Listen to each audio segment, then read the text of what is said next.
men of God in this country and outside the country. So I know many of them have money. Why are you not teaching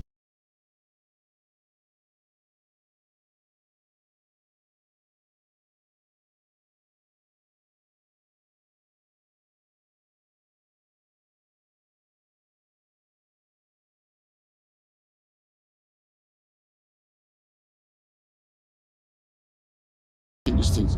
So as far as I'm concerned,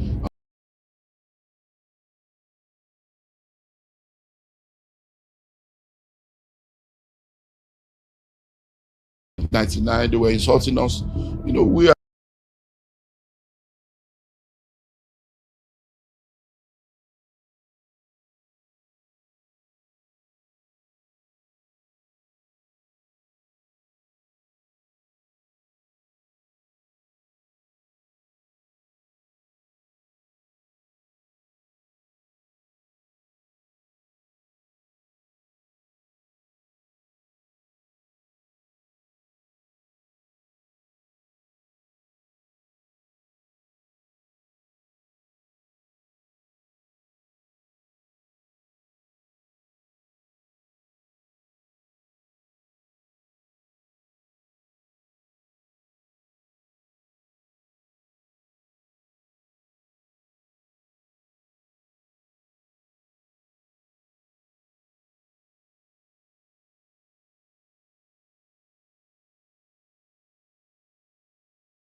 before all this social media.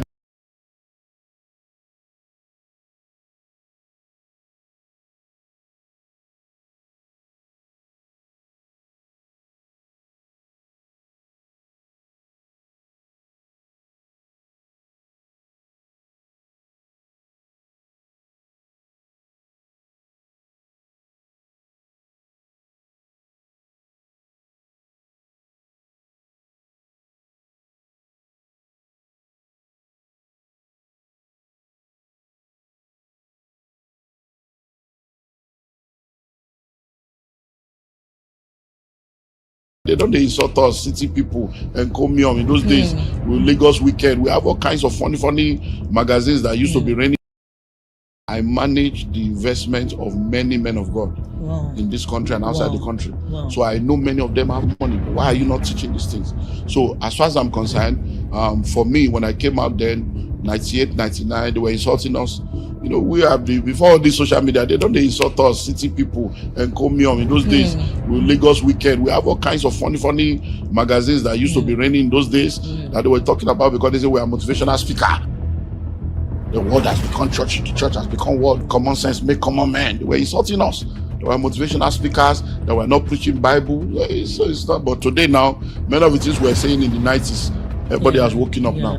They're waiting for tithe and offering to take care of yourself. That's nonsense. Which is certainly not enough. For what? Yes, so you're expecting people to tithe and offering to take care of you and your family? And you see a lot of people that were in ministry then, their children don't serve God because they saw their parents do the work of God, and it seemed as if God was using their parents and God abandoned their parents, but it was just lack of understanding and balance. So we need balance.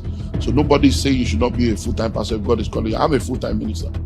I bought my first plot of land in 1998, and that began the journey into real estate. It made me to realize some things about rich and wealthy people. I realized that every rich and wealthy individual on earth, number one, they do not work for anybody, they work for themselves. Yes. They don't depend on salary. Yes. Number two, they don't have one source of income, they have multiple streams of income. Number three, they had all their money tied down in real estate. So I realized that there is no rich and wealthy man on earth that does not get involved in real estate. Then in 2001, I started my first estate development, which was 50 acres of land in Ikuru. People think that everybody is doing real estate now because of the low barrier to entry. So you realize that the market, everybody is there, but people say the market is saturated. The market is not saturated, but the method are saturated. There was someone that came in there to try to learn about real estate, and from everything she learned, she realized that even our own business was a real estate business. Because every business is a real estate business. Yes. So she's into fishing. She has she sells fish, and this last year alone she's done about 5 billion. Oh my God. In 1 year. Oh my God. On fish alone. Yeah, on fish. I trusted a lot of people. They messed me up, and my business went through a major crisis that were over 8 billion in debt, and it took me. Does marrying wrong doom wealth creation?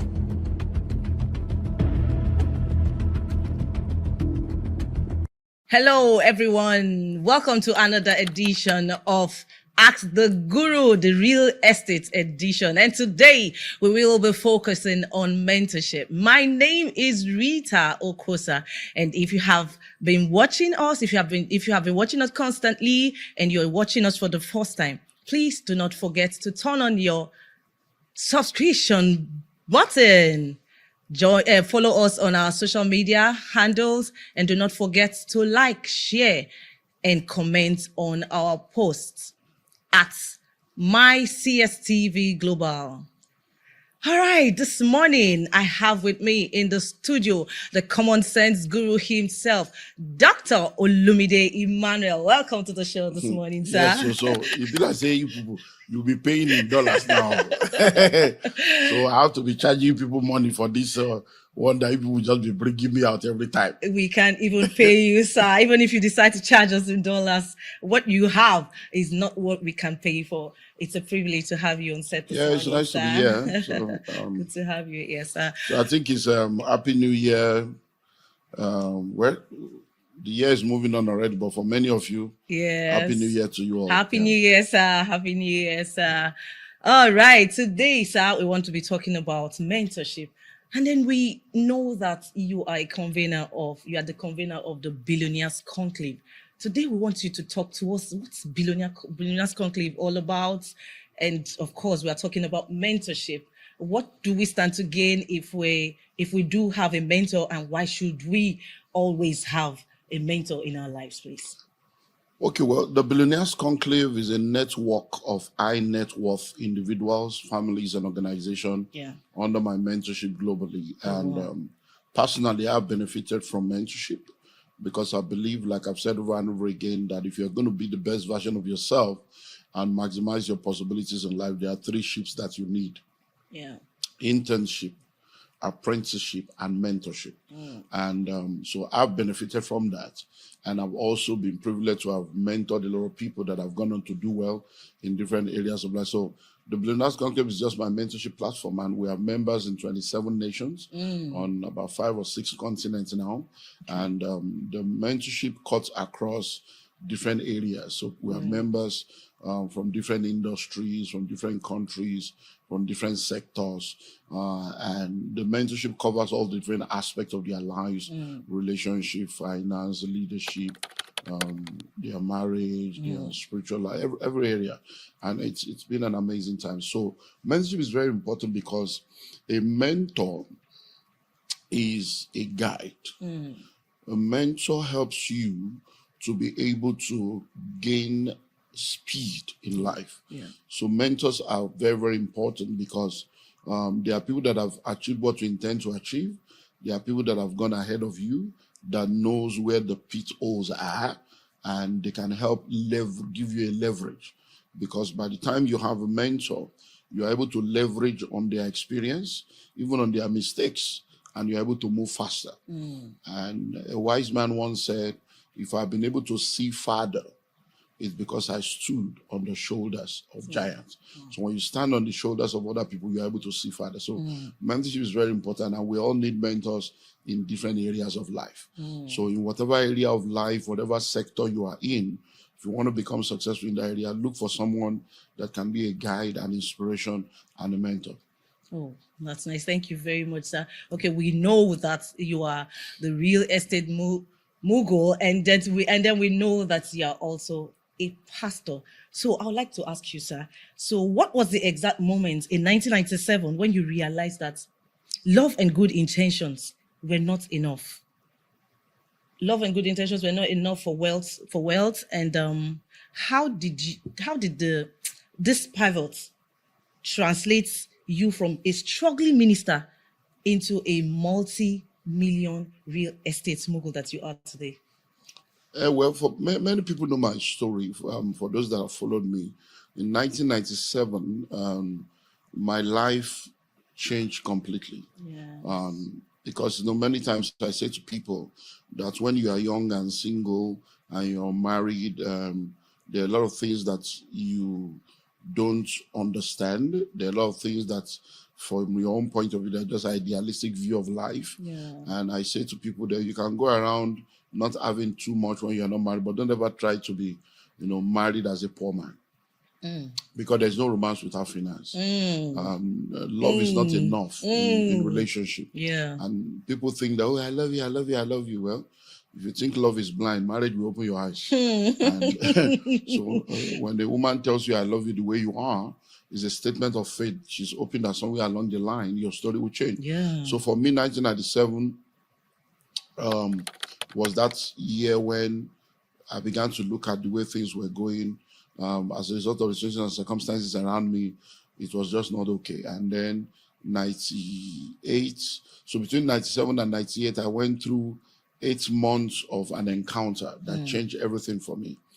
I've come to realize that most of what we practice in this part of the world is religion, not Christianity. Christianity is not a religion, it's a relationship with your Creator. Yeah. And when you practice Christianity as a religion, you're going to be a pawn in the hands of charlatans behind the pulpit. Yeah. So I cried out to God in my frustration, and I said, God, I'm tired. I can't continue like this. I've been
of many men of God in this country and outside the country. So I know many of them have money. Why are you not teaching these things? So as far as I'm concerned, going as a result of the situations and circumstances around me, it's 2024, 2025, which was an 8 months journey. That journey had 4 different, areas that I had to go through. And everything I went through, I put in my book, The Pathway to Wealth. And that book was released in 2006. And I actually just released the, updated and revised version after 21 years. I released that because I wrote the book in 2005, released it in 2006, and now we release the updated version. So one thing he showed me was to take me from Genesis to Revelation and deliver me from religion by showing me his mind and his kingdom agenda for us. And then number 2, he asked me to go forth and study the lives of rich and wealthy individuals and families all over the earth and to find out what made them rich and wealthy. And when I did that, I realized that, wow, principles are universal. Everyone that became rich doing the same thing, practicing the same principle. And I'm okay. And these principles have been there in the Bible. So I realized that success leaves clues. And if you know better, you do better. And I began to practice those things. And in less than 4 years, there was a turnaround. And it became a mandate. Go teach my people wealth creation. So beginning from my primary constituency, the church, I began to teach people on biblical economics and wealth creation. And that's translated to being a blessing to the world. And we're still doing that. Oh, wow. That's a great one. Thank you for sharing your experience with us. All right. So you say to get rich, you don't rely on salary to get rich. So what's the one side hustle strategy from your common sense empire that pros can actually steal to multiply streams of income? Well, few things. Number one, when people talk about hustle or hustling or whatever, I think it's just a way of saying that they are struggling. Because as far as I'm concerned, that's not what you should be doing. Well, when it comes to the subject of salary and all the stuff, there's nothing wrong in salary, but salary alone cannot make you rich and wealthy.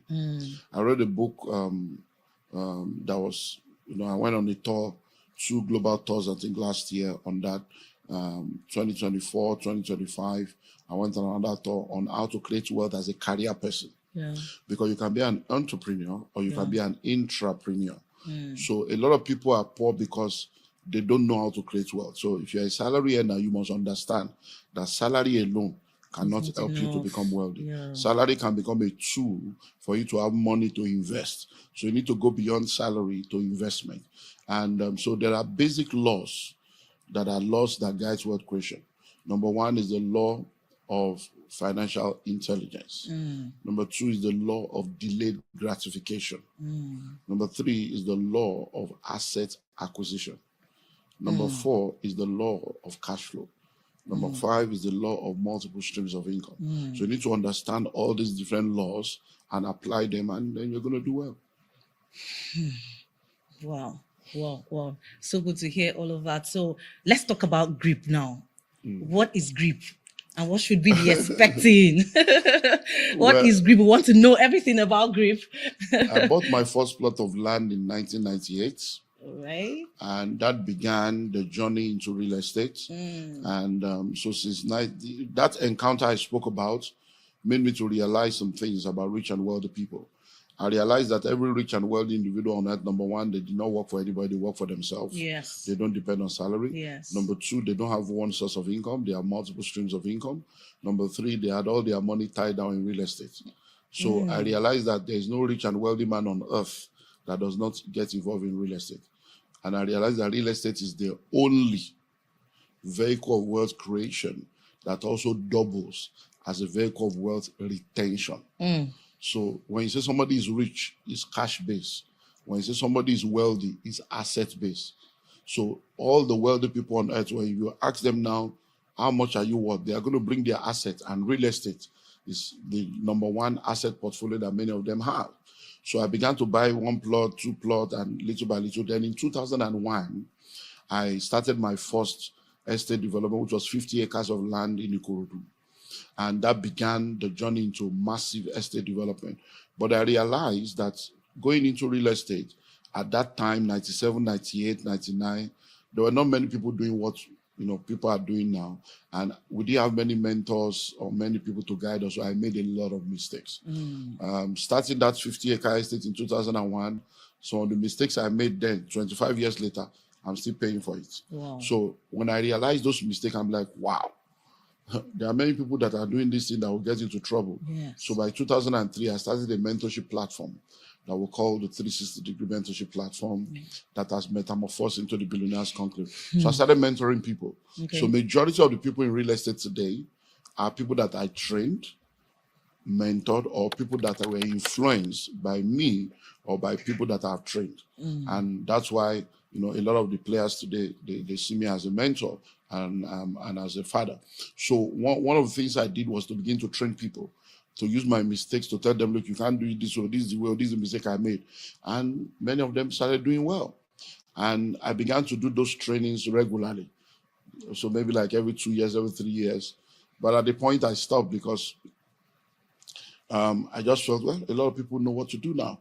Then in 2022, something amazing happened. I realized that majority of the people that I've trained from 2023 to that point for like 20 years, many of them have become major players. Many of them have also brought in, so the industry has become very massive. A lot of people were coming to the industry, but there were many things that were now becoming more dangerous than the mistake that we even made. And I saw the trend and the way things were going. I said, we need to sanitize this thing.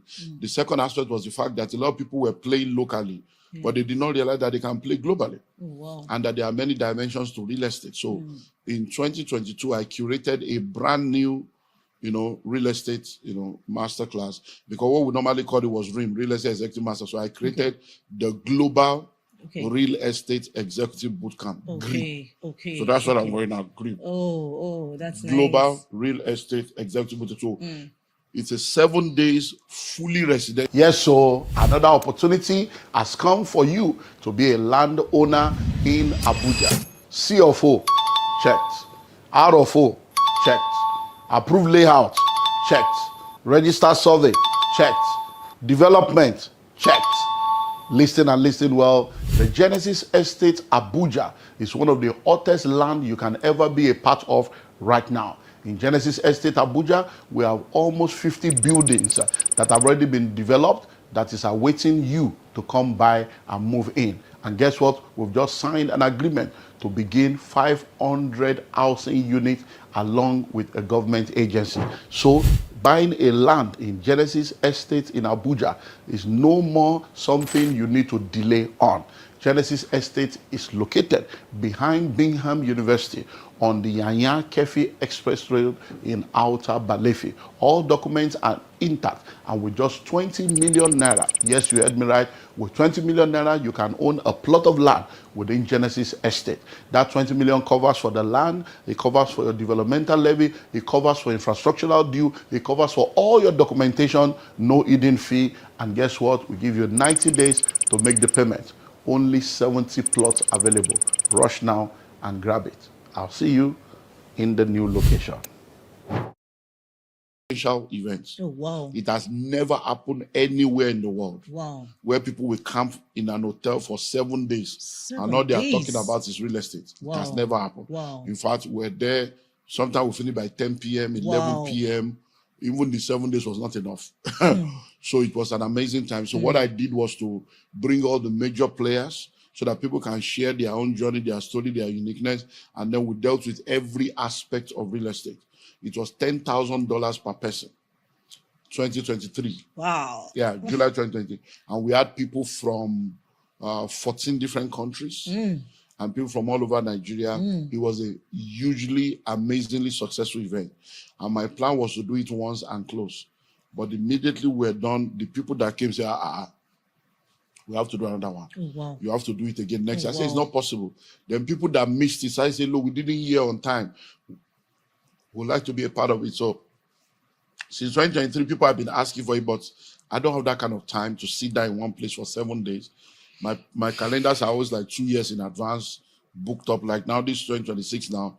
My calendar is booked up to the end of 2027 now. We're now looking at, we're towards the end of 2027, 2028 now in my calendar. So it's difficult. So I said, okay.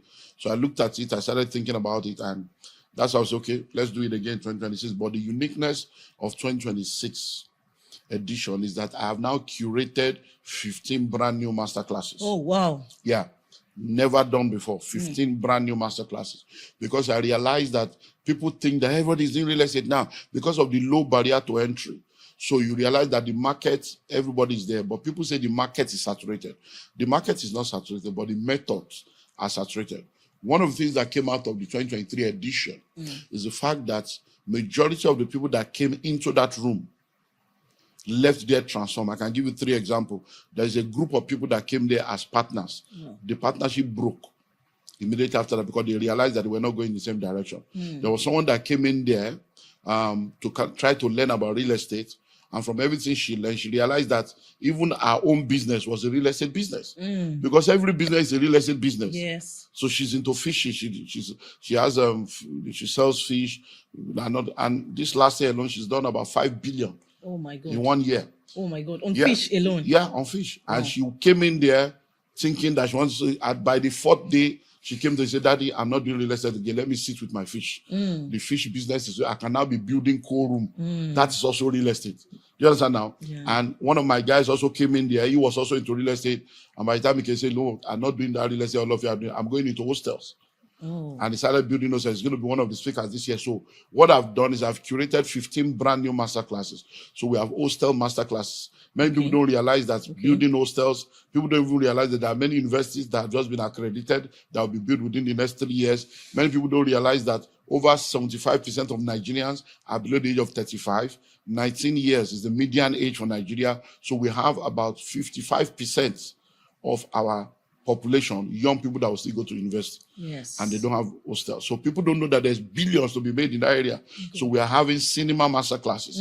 When I was growing up, there was cinema everywhere. Now we have only few people in that field. Yes. And most of them are in the urban area. Yes. There are many states in Nigeria that don't even have any cinema. That's a massive multi-billion business. Farming, palm tree, farm resorts, farm estates. It's another massive area that people are not looking into. Yes. Cemetery. Everybody is a customer. So cemeteries are another big multi-billion-dollar business that people are not looking into. Shopping malls and shopping complexes.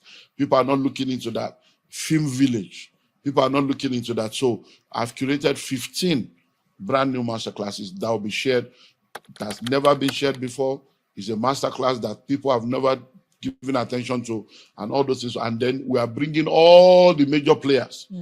So for cemetery now, we have Ebony, Vault, and Casket. They are the number one in the country. For cinema, we are bringing Kene Film One. They are the, so we are bringing the major player. For the hostel, we are bringing Ashimolo. For farming, so we are bringing the major players. For we're going to be talking about resorts, setting up a resort. We are bringing my friend Paul Wanibe, Landmark Africa. Okay. So these are practitioners now coming to share the secrets with us. So that's why it's an event that nobody should miss. And it's coming up from the 5th to the 12th of July. 7 days, fully residential. Okay, so when you said that you have 15 brand new topics, so this means that those that have attended before can still participate. No, they're already coming. Oh, really? Oh, everyone that came the last time, wow. About 70% of them have already registered to come back. That's a great one. No, but they are coming back because they saw the value. Now listen, over 80% of those that came in 2023 are already doing turnover in billions. Yeah, billions in 3 years. So these are not, these are fact verifiable. If you go back to, I brought all of them. They've all done Ask the Guru. We did some sessions together last year. Okay. So people can go and watch their session. Okay. The GREEB Fortis, we did part 1, part 2, part 3. They all came to share their testimony by themselves. So these are things that happen within 3 years. So they are all coming back. They are paying, they are coming back. Okay, so many high professionals actually attend GREEB. So what's the biggest mind shift? What really helps that to move them into making wealth? Like what's the biggest mindset that actually moves them into making wealth from their usual profession? Like some accountants be like, I'm an accountant, I want to remain here. But we see that all of these ones are coming from all walks of life. So what's the biggest mind shift? It's just to get this. If you know better, you do better. I said earlier on that real estate every business is a real estate business. Once they come into a training like GREEB, they realize that because people think I'm not into real estate. Every business is a real estate business. You're an accountant, you have office, it's real estate. You go to bank to put money, bank is real estate. You understand now? You say I'm into hospitality, hotel is real estate, restaurants is real estate, I'm a medical doctor, hospital is real estate. Pharmacy, your pharmacy is real estate. You understand? The mortuary is real estate. You say I'm a pastor, church is real estate. You say I'm a politician, your parliament house is real estate. You say I'm into transport, the road you are passing is real estate. The park where you park is real estate. Airport is real estate. Seaport is real estate. You say I'm into IT, where you have your tank farm is real estate. So every business is real estate business. So if you are not in real estate, you are not in business. So by the time they come, they are like, wow, okay. And then it just opened their mind to new possibilities. And they realize that real estate is something you can do without it affecting your primary job. So when you were talking, you said, you mentioned symmetry, and you said everybody's a customer. Yeah, everybody's a customer now. Okay, so what makes this cemetery and burial real estate? What makes it such a strong long term in Nigeria? And how do you think people should start? Everybody's a customer. Everybody will die. Where will they bury you? For instance, now in Lagos, it is illegal to bury people in their houses. Now, if you go to a place like Ibadan, one of the number one city in West Africa, first radio station, first tallest building, first TV station, first whatever, Ibadan or your state is supposed to be like the Manhattan or like the Singapore of Nigeria. But one of the major reasons why Ibadan could not develop is because when you go to the skyline of Ibadan, when you are in a flight and you look down or you take a drone, almost all the old houses have burial ground. People bury their father, their grandfather, their grandmother in those houses. So there cannot be room for urbanization. So Lagos, since the days of, I think it was Fashola season or thereabout, that they stopped, you cannot bury somebody inside your house. Now, that shows that in Lagos, burial ground is something that people need to look at. And it's the same in many states. So everybody is a customer. So everybody will be buried. And when you talk about burial, you realize that there are many aspects in that, but there are about 14 different money-making aspects of that value chain that people don't know. Some people are just selling the caskets. Some people are renting out the air. Some people are renting the clothes. Some people are the musician. Some people just have the mortuary. Some people have the cemetery. Some people have the incinerator.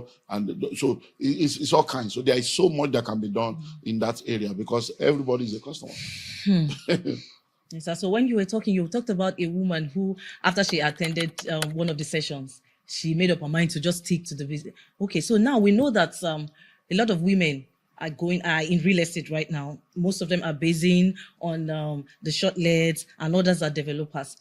I want you to tell us, sir, what exactly is their anchor? What's the practical strategy they used in gaining foots in that part of real estate, sir? The short list, the developing, it's knowledge. You see, when in real estate, you can be a realtor, you can be a developer, you can be an investor, you can be a regulator. And then when you come into the field and you learn, one of the things we show people is to show them all the different possibilities in real estate. For instance, in this GREEB now, we have 72 different modules that will be taking place in those 7 days and 45 speakers. Okay. So it's something, it's not a joke. Now, when people come and see the different areas and they relate what they have learned with who they are and their experience and their track record, they're able to say, okay, you know what, I think I should just stay in this area and just sit down here. And that's what has happened. So some people are just realtors and they are doing well. Some people are just into short-let and they are doing well. Some people have decided to say, okay, you know what, let me just stay with farming or resort and they are doing well. Some people are into, so it's knowledge that makes it happen. When you have the knowledge, you are able to now see the different areas and you are able to now know where to stand. And one of the things that helps us is for everybody that comes for our event, we connected them to 1 year mentorship. So when you come for GREEB, there's a 1 year mentorship attached to that group. So people that are coming for GREEB now, for instance, you are going to get those 7 days fully residential with 45 speakers, 72 topics. We're going to be giving you manuals and stuff that are 12 million naira worth of inventory of manuals. So the one we did in 2023 that people pay $10,000 for, you will get it. Okay. So you're going to get the entire manual, the entire PowerPoint, the entire video, everything for 2023, you will get it. Okay. Then we're going to give you all the master plan for Lagos and Abuja. We're going to give you the 30-year master plan of Lagos State. So all the materials you will get is 12 million, materials alone. Then for everybody that comes, we're going to be having 1 year mentorship. So I will mentor you for 1 year. Okay. Which is already another $10,000 alone for just the mentorship for 1 year. Then we're going to now give you 300 million naira worth of inventory. Okay. Yeah. When we did it in 2023, we gave everybody 5 acres each. To go and use to practice because so that they can make their money back. Some people made their money back within the 1 week. Some make it back within 30 days after the event. So what we have done is we're going to give you 300 million. So we're giving out 30 billion naira worth of real estate to everybody that will come. So we're going to be giving you 300 million. So that 300 million naira worth of inventory, you can now use it to practice what we have taught you. And when you're able to sell, you get 10% of all that you sell. So by the time you sell 300 million, you get 30 million. So, okay, so if in 2023 the attendees paid $10,000, this year they are paying it's 50 million. 50 million. 50 million. Yeah, it's 50 million. 50 million naira. There's no slash. It's 50 million. 50 million. Between 2023 and now, things have changed. The economy, because hotel alone per night. They should go and find out from themselves. Sheraton Hotel, how much is 1 night? So by the time you are paying 550,000 a night for an hotel times 7, we're giving 550 times 7. You already see that's already like 4 million for the room. You're going to be eating, so that's already like every day is like 100,000. So that's 700,000 for you again. That's already like 5 million. We're giving you materials of 12 million. That's already 17 million. You understand now? Yes. And then 1 year mentorship is there. Then facilitators, 45 people are coming to speak. They'll be paid. Renting the hall itself for 7 days. So, and then we have it. So it's just, so what we can do is, I don't know when people will be watching this. Okay. So what I can do, I hope I will not shoot myself in the leg. But what I can do is, we did 50% discount last year. Okay. Which closed on the 31st of December. So wow. people have taken advantage of that. Yeah. So what I can do is to extend that. So if anybody is able to register and make payments, I will extend the 50% discount to the 1st of April. Oh wow, that's a great one, sir. Yeah, 1st of April. That's a good one. So first of all, so if they are hearing us right now, the way to qualify is to contact us and register and pay a minimum of 5 million.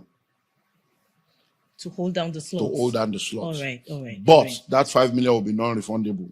Not that you now say you are no more. So if you are not able to pay the remaining, we'll just give you materials that will be worth that your 5 million. Because once you pay, we're going to lock down that slot. So if you pay 5 million before the 1st of April, then we'll reserve a slot for you. Then you have May, June to now look for the balance of 20 million. So you can do that. So if you pay in March, you pay in February, or you pay in March, just lock it down with 5 million. But the 5 million is non-refundable. Once you pay it, if you are not able to meet up, whatever you have paid, we'll just give you materials that will be worth what you have paid. Oh, okay, sir. So you mean that you can also advise Nigerians in the diaspora to attend? No, people, it's not a matter of advice. They are coming. We already have people that have registered. We have, off my head now, I know of 6 people coming from London. I know of 3 people coming from the US. I know of 3 people coming from Canada. I know of 2 people coming from one Hong Kong, one China, one Saudi Arabia. So already, I don't even know if I don't know when this will air. They may not even have a slot because I think we have less than 36 slots left. Oh, wow. Yeah, we have. It's gone already. Yeah, we are just looking for 100 people because we can't take more than 100 people. It's not a crowd thing. So it's 100 people. So we have just maybe because we have people coming from all over, and then the people that came last time, many of them are coming back already. So they are all the same. So we don't have that space like that. So it's not something you'll be thinking and planning. So anywhere you are in the world, you come. People are already coming. We'll pick you up at the airport. Someone is coming from the UK. About 6 people are coming from. One of them has said, "Look, I've never been to Nigeria for the past 23 years." So I said, "Don't worry, we'll pick you up." Somebody is coming from Ireland that has also never been to Nigeria since she left as a teenager. But they are all coming. We'll pick them up at the airport, take them to the Sheraton Hotel. From the hotel, we'll take them back to the airport, and they are gone. So people are coming from all over the world. So why do you think these people should actually come and invest in Nigeria and stay rather than going back to the abroad where they are coming from? No, they are coming for the event. Yes. Yeah, but they are not staying. They have their families there, but they are coming in there. But you see, there are investments in Nigeria that are making money for people. So we have a lot of investors all over the world. Like our palm tree now, we have people that invested in our palm tree. Our Madiba countryside, we have people so people invest with us, buy our lands, buy our houses, buy our product from all over the world. So we have customers all over Africa, Kenya, Cameroon, Tanzania, Mozambique, South Africa. We have London, America, Australia. We have customers all over. So people patronize us because of integrity and longevity. We've been there, and we have a good reputation and good brand. Yeah. You know, sometimes when you speak, I just wonder, you're a pastor and you are so much into real estate. As a pastor of Calvary Bible Church, how do you balance the ministry aspect and the business without critics everywhere? No, the critics will always be there. That's not a problem. I remember 1998, religion has messed us up. In 1998, I was the PFN chairman in my area. I was the PFN chairman in 1998. And I remember sharing with them then, because I was talking to all this full-time ministry stuff. Because when we started out in the 80s, those were the conventional, religious teaching. Everybody forsake everything and focus on church and be doing full-time. And when I encountered God in 1998, I realized that all this is just nonsense, just religion. So I in 1998, I preached on what I call redefining full-time ministry. And I was telling them that full-time ministry is not foolishness, like many of the pastors are practicing. Yes. Full-time ministry means that once God calls you into ministry, ministry should become your primary assignment and primary focus, but not your only assignment. That you are in ministry does not mean you not focus on your wife or your children or focus on your parents or no, that is no. But ministry should be your primary assignment, but not your only assignment. So what people have done is they forsake everything. They now focus ministry.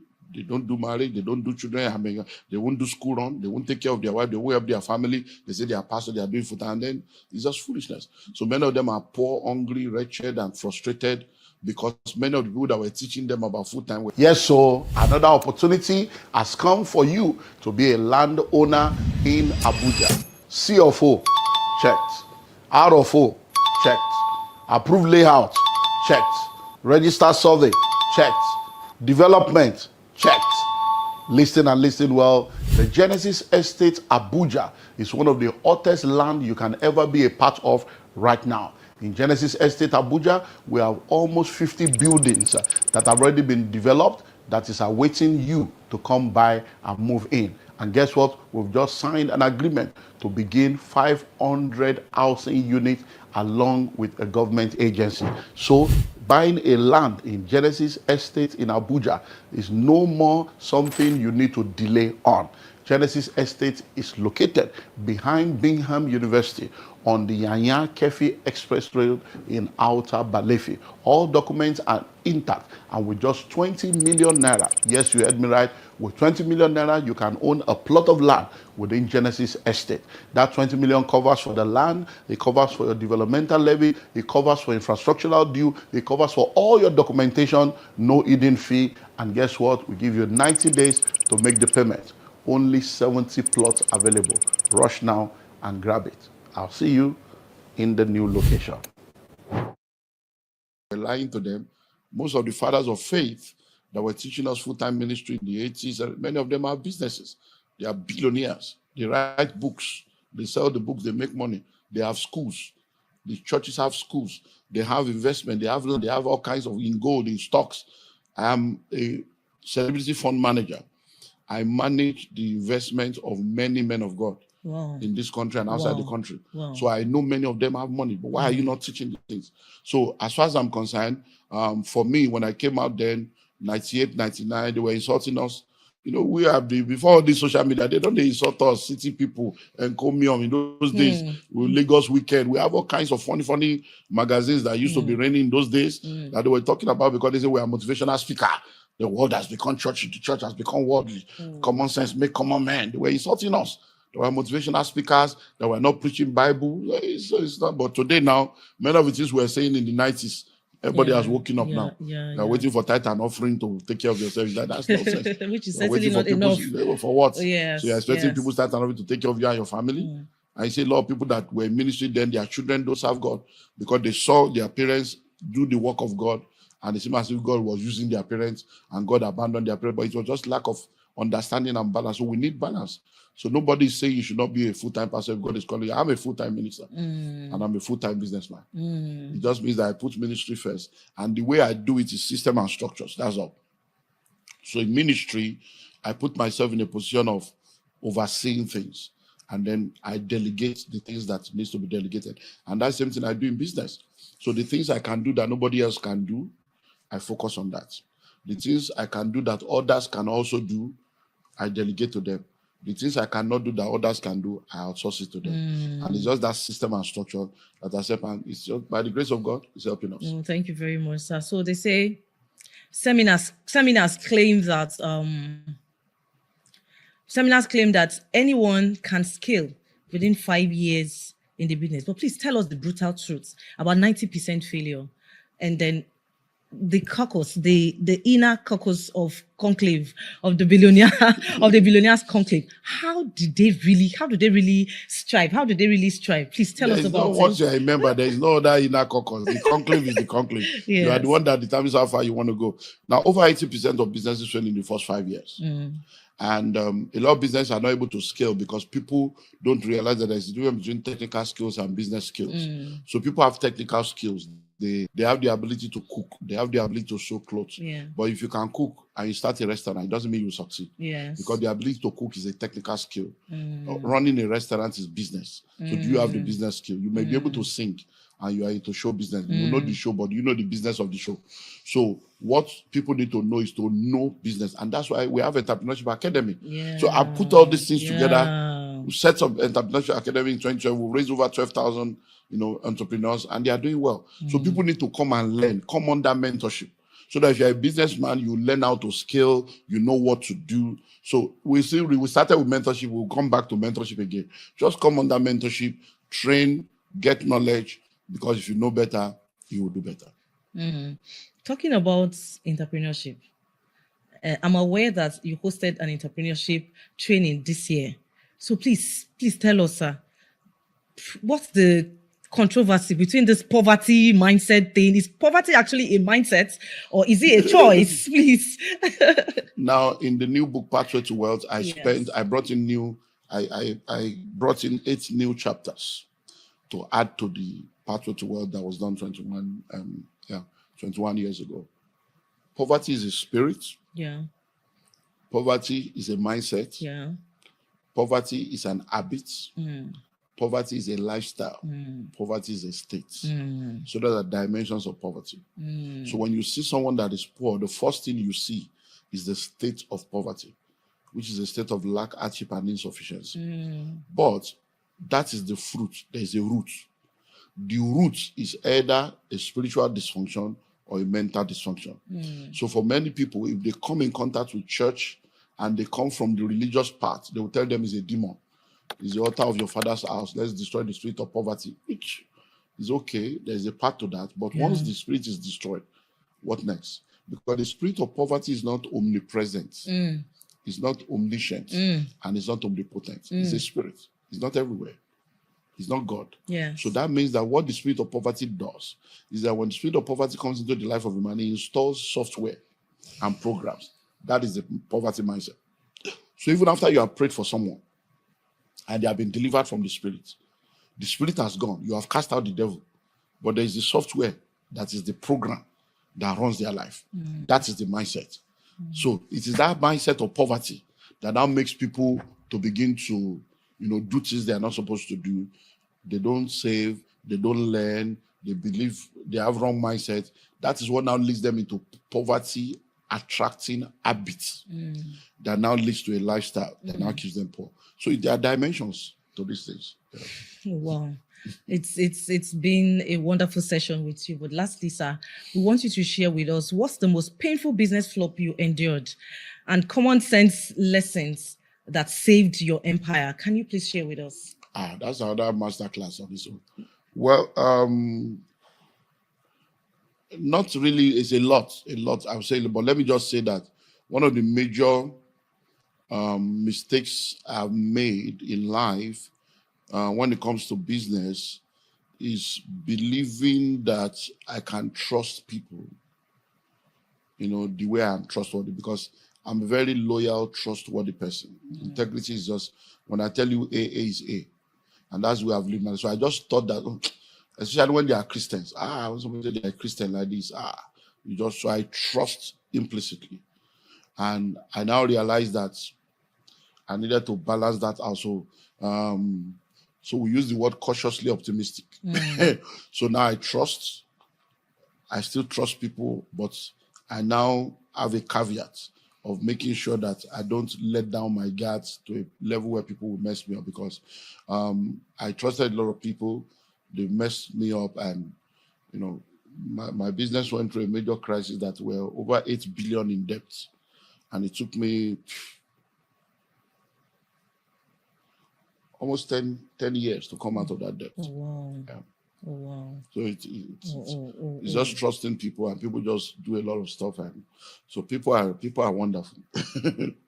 People are wonderful. Thank you very much, sir. So we know that you are a coach. You coach on wisdom and couples. Okay. Controversially, does marrying wrong doom wealth creation? I don't know where we say marry wrong. It depends, because even if you marry right, you can become wrong. And if you think you married wrong, you can become right. It's a function of the two of you being willing to make it work, because anybody can change when they have encounter with the truth. So I believe very strongly that when it comes to wealth creation, who you marry affects wealth. So if you study, when I was coming up, I've read many books, and when you do research, you realize that the fact that you have money does not mean you will succeed in marriage. There are billionaires that have divorced. So money does not equal to happiness or success in marriage, but the absence of it will definitely guarantee pain. So it's all a function of the fact that who you marry affects almost every area of your life. So if you marry the wrong person, it can affect you. Then you might need to now make a decision of choosing one or the other, because sometimes you may not have both, depending on the kind of person you get married to. All right, sir. Thank you very much, sir. So, sir, One last question.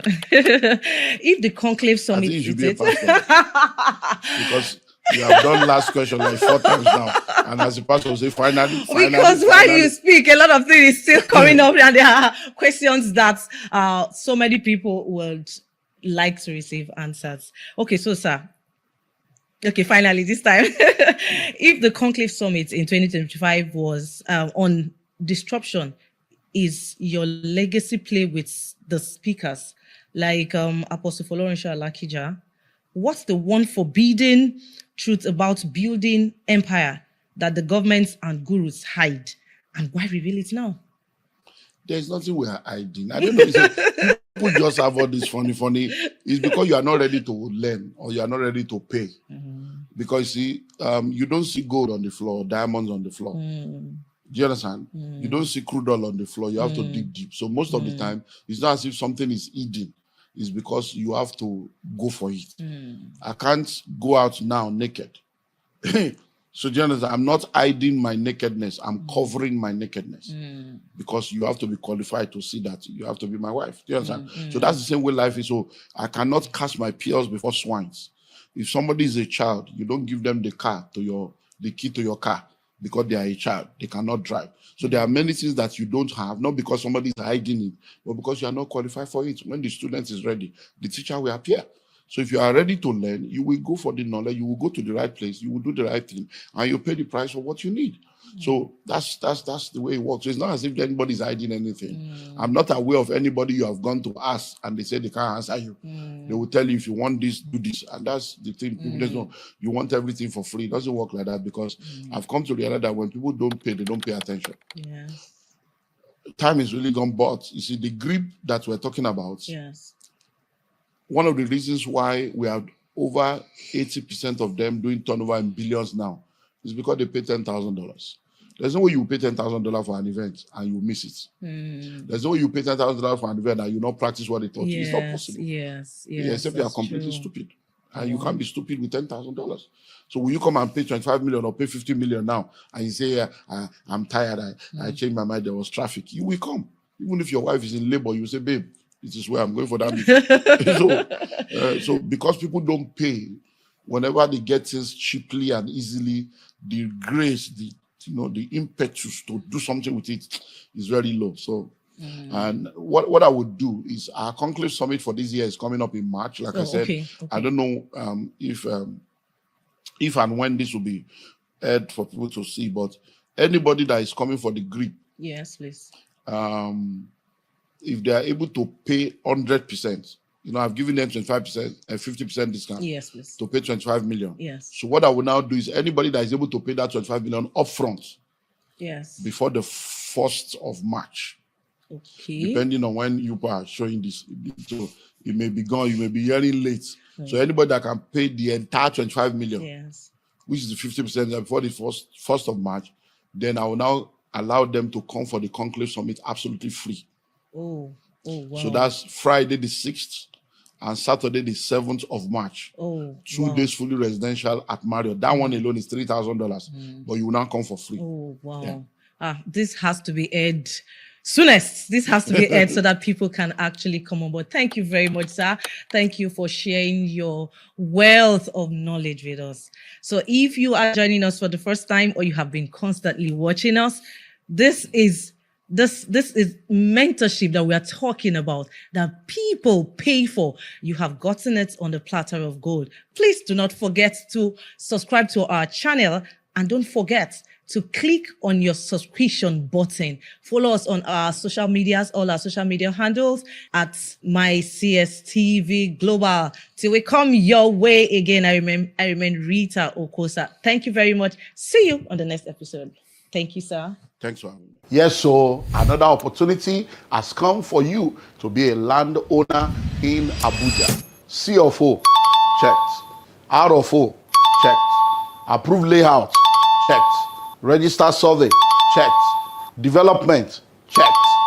Listen and listen well. The Genesis Estate Abuja is one of the hottest land you can ever be a part of right now. In Genesis Estate Abuja, we have almost 50 buildings that have already been developed that is awaiting you to come by and move in. And guess what? We've just signed an agreement to begin 500 housing units along with a government agency. So buying a land in Genesis Estate in Abuja is no more something you need to delay on. Genesis Estate is located behind Bingham University on the Yanya Kefi Express Road in Outer Balefi. All documents are intact, and with just 20 million naira, yes, you heard me right, with 20 million naira, you can own a plot of land within Genesis Estate. That 20 million covers for the land, it covers for your developmental levy, it covers for infrastructural due, it covers for all your documentation, no hidden fee, and guess what? We give you 90 days to make the payment. Only 70 plots available. Rush now and grab it. I'll see you in the new location. Hello out there. When the School of Money book was published and released in 2012, little did I know that it was going to become a global bestseller that would turn the lives of millions of people around. Since 2012, the book has not just gone on to become a bestseller, it has become a daily radio program, it has become a weekly TV program, it has become an entrepreneurship academy that has graduated thousands of people since 2012, and now, in the year 2026, the School of Money University is now live.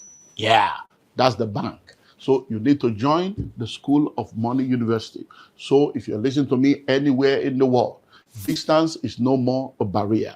The School of Money University is a global virtual platform for anyone that wants to learn how to make, manage, and multiply their money. And it serves as a blueprint for raising a new breed of entrepreneurs. When you register and become a part of the School of Money University, you're going to enjoy access to everything I've written when it comes to wealth creation. All my products on wealth creation will be available to you. And then we have 50 studio mastered, studio recorded, specially curated modules on wealth creation. You cannot afford to miss this global opportunity. With just $100, you'll be a part of the School of Money University. You have access to all this, and then you're going to be connected to the global alumni platform so that together we'll win. If you want to go fast, go alone.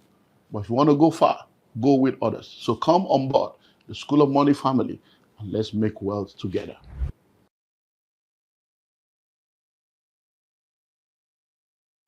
Hello out there. I know you probably heard that over 80% of businesses that are started fail within the first 5 years. But have you ever found out the reason why?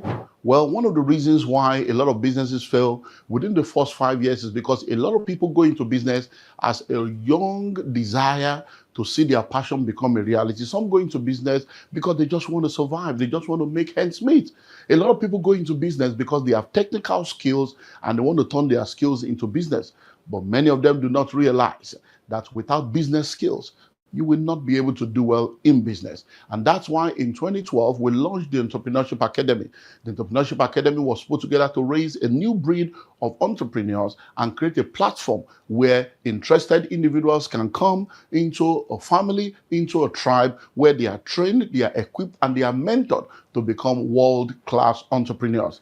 Within the last few years, since 2012, we have trained thousands of people. Hundreds of them are doing amazingly well in business, and some of them have become multi-billionaires with proofs to show. If you're listening to me right now, you are in business or you like to go into business, I want to invite you to take advantage of the global platform that we have made available to you to go through the Entrepreneurship Academy online. It's now global and it's virtual. You don't need to spend 9 months in a business school or spend 1 year in an MBA. You can have your own MBA right on your fingertip or right on your tablet in the comfort of your home or the comfort of your office. So register now. Click the link on the screen and be a part of the Entrepreneurship Academy. You know the amazing thing? Once you're through, you're going to be a part of the global mentorship platform. And together, we move from glory to glory. Welcome to the next chapter of your life. Have you heard of GREEB 2026? This is not a public training, it's a private room where serious-minded, intelligent, and intentional individuals, families, and organizations are coming together to learn what they need to learn in order to win where they need to win. There are things that people do in secret that makes them to shine in the open. And if you become a part of this room, then you'll be ready to shine in the world of real estate and become a major player. If you understand this message, you will know that this is for you. Join us now.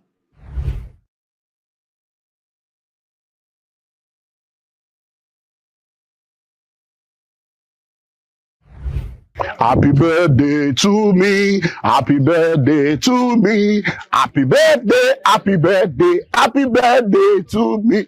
If you don't celebrate me, I celebrate myself. Hello, I'm Dr. Olumide Emmanuel.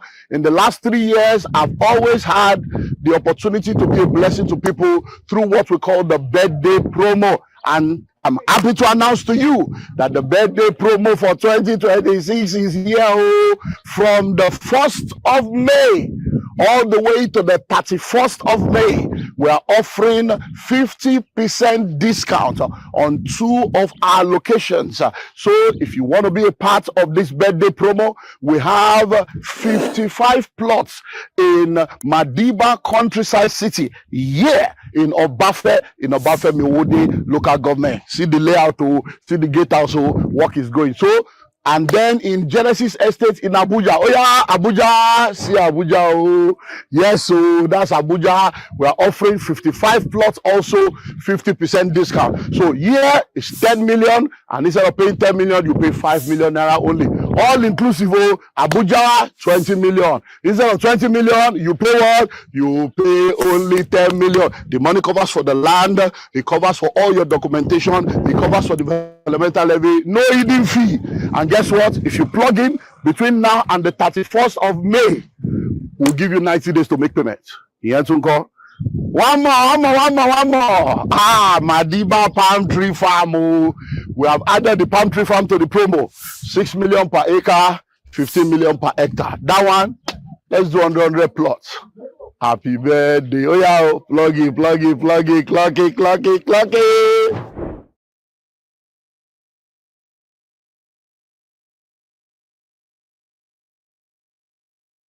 Yes, it's the 1st of May 2026, and this is the best month of the year because this month on the 20th of May will be my birthday. And as my custom is in the last few years, I have good news for you. So I say congratulations to you because between the 1st of May and the 30th of May, you have an opportunity to plug into the 50% promo in our Genesis Estate Abuja. Yes, you heard me right. 50% birthday promo. So instead of 20 million, you pay just 10 million naira. With 10 million naira, you have a plot of land. It covers for all your documentation, covers for developmental and infrastructural due, no extra payment, and you'll be allocated immediately you complete your payment. Listen well, we have just 50 plots available for this birthday promo. So you have this month of May to plug in, and we'll give you 90 days to complete payment, but your first deposit must come in this month. So Genesis Estate,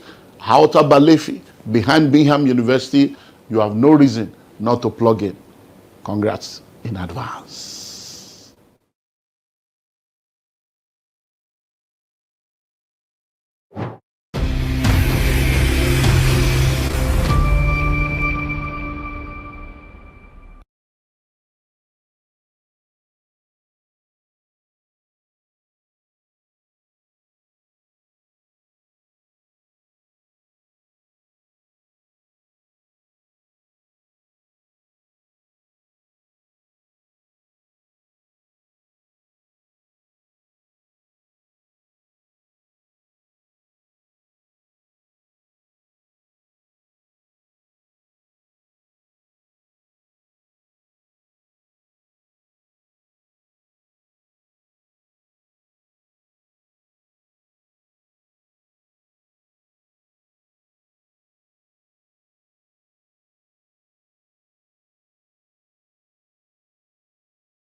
We are in the model where we want to continue to explore the laws and the principles that we need to put in place in order for us to be able to succeed.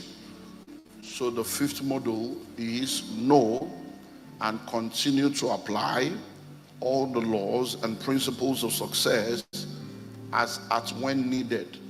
Know and continue to apply all the laws and principles of success as at when needed.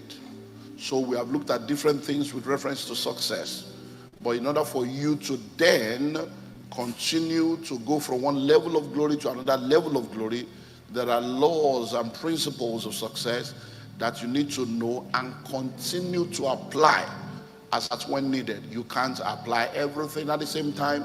You may not need to apply some of them at some point in time, but you need to know them so that when the time comes, you just pull them out and apply them as at when needed. Number one, we said be yourself. Number two, see right. Number three, think right. Number four, information. Number five, positive confession. Number six, right action. Number seven, persistence. Number eight, a fighting spirit. And number nine, risk taking. I think we stopped at number 9, right? Okay, so let's move to number 10. Right relationships. Right relationships. Number 10, right relationships. If you're going to become successful, you cannot succeed alone. You can't become successful alone. Even God needs human being. How much more human being? Hello? You cannot succeed alone. So if you're going to become successful, you need to understand that whatever God wants to do in your life, He will do through human vessels. So you don't need to know everybody, but there are people that matter to your matter. There are people you need to know. You don't need to be friends with everybody, but there are people that need to be in your life. Because in the world that we live in, there is nobody that goes up. People are brought up. When you were born, people brought you up. So is it in life. You have to be brought up. There are gatekeepers. There are people that man different gates in different sectors. There are power brokers. There are people that determines who goes in and who goes out in different areas of life. So when God wants to bless you, He introduces people into your life. When the enemy also wants to destroy your life, He introduces people into your life. Because people will either take you up or bring you down, take you in or bring you out. So relationship is very, very important. It's therefore very, very important for you to be strategic and intentional about relationship building. Everybody say strategic and intentional about relationship building. When I hear some statements that people make, those statements are actually an indictment against you. Statement like, I don't trust anybody. Statement like, I don't have any friends. Something is wrong with you. It's just that nobody has told you before. Something is fundamentally wrong with you. For you to grow up through life, get to a matured level where you can make that statement. That means you are maybe like 12 years, 15 years, 17 years, 19 years, 20. You now say, I don't trust anybody. And you entered BRT. Was your cousin the driver? You entered a plane. Was your sister the pilot? So when we make statements like, I don't trust anybody, it's a trauma statement. It's a statement of trauma. It's not a statement of wisdom. It's a sign that something has gone wrong somewhere and you are speaking from the place of hurt and pain without thinking through. I don't trust anybody. We just make statements anyhow. You don't trust anybody. Now you came to church, you sat down. Are you sure they didn't put pin on the chair so that as you sit down, the pin will just shook you? I don't trust anybody. Say, I don't have any friend. How can you spend 25 years, a quarter of a century, nearly a year, say you don't have any friends? You did primary school, you did secondary school, you lived on your streets, you went through life, you don't have any friend. Hello? Whenever you meet people like that, don't marry them. It's terrible. Because that means they can't keep a relationship. Hello? I don't have any friend. So there are people that you need in your life. So you have to be intentional and strategic. You don't need everybody. There are people, when you look at the ministry of Jesus, Jesus had the crowd. So there are people in your life that are crowd. You still need them.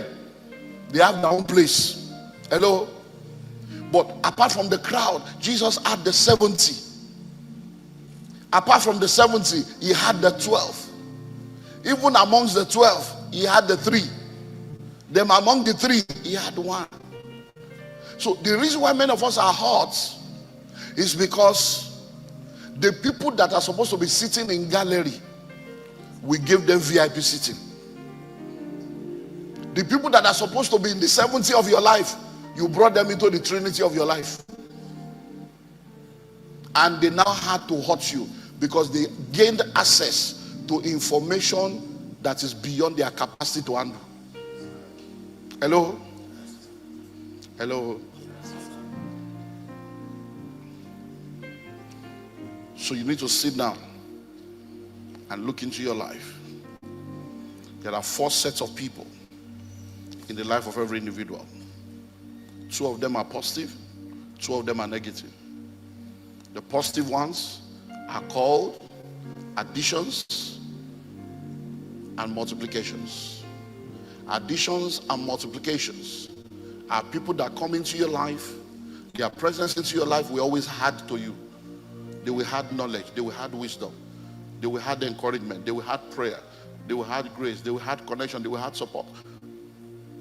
So you need additions in your life. So you need to be able to strategically check, is this one going to add to me or subtract from me? Then you have people that are multipliers. An encounter with them can change your destiny. An encounter with them can turn things around. What takes people years to get, just connecting with them can bring it into your life in hours or days or weeks. They are multipliers. Unfortunately, there are not many of them. But the negative ones are plenty. Number 1, the subtractors. Subtractors. And let me tell you something. When I say be strategic, I'm intentional. This information is very important to help you do that. Who are subtractors? There are people that every time you meet them, they are always subtracting something from you. Don't wait until big things happen. Somebody sees you, they have not even greeted you, say, what did you wear? At least greet me first. Good morning, how you doing? This cloth. Oh. You know that this person is a potential danger in your life. They subtract your joy, they subtract your confidence, they subtract your peace, they subtract your self-esteem. After a while, you'll be doubting yourself. Subtractions. Then there are divisions. But you never encounter them. Those are the people that rape your destiny. They rape you of destiny. If you encounter division, what they will do in your life, it can take months or years to recover. Sometimes you may never recover. So when it comes to relationship, you have to be strategic and intentional. And that's why I've told you, every December, check your phone from A to Z. Begin to check. A whole year has gone. This one, how far? This one, how far? This one, how far? If you realize that these people that you have put their number on your phone are not useful to your destiny, they are not adding to you, they are subtracted, delete them, block them. Hello?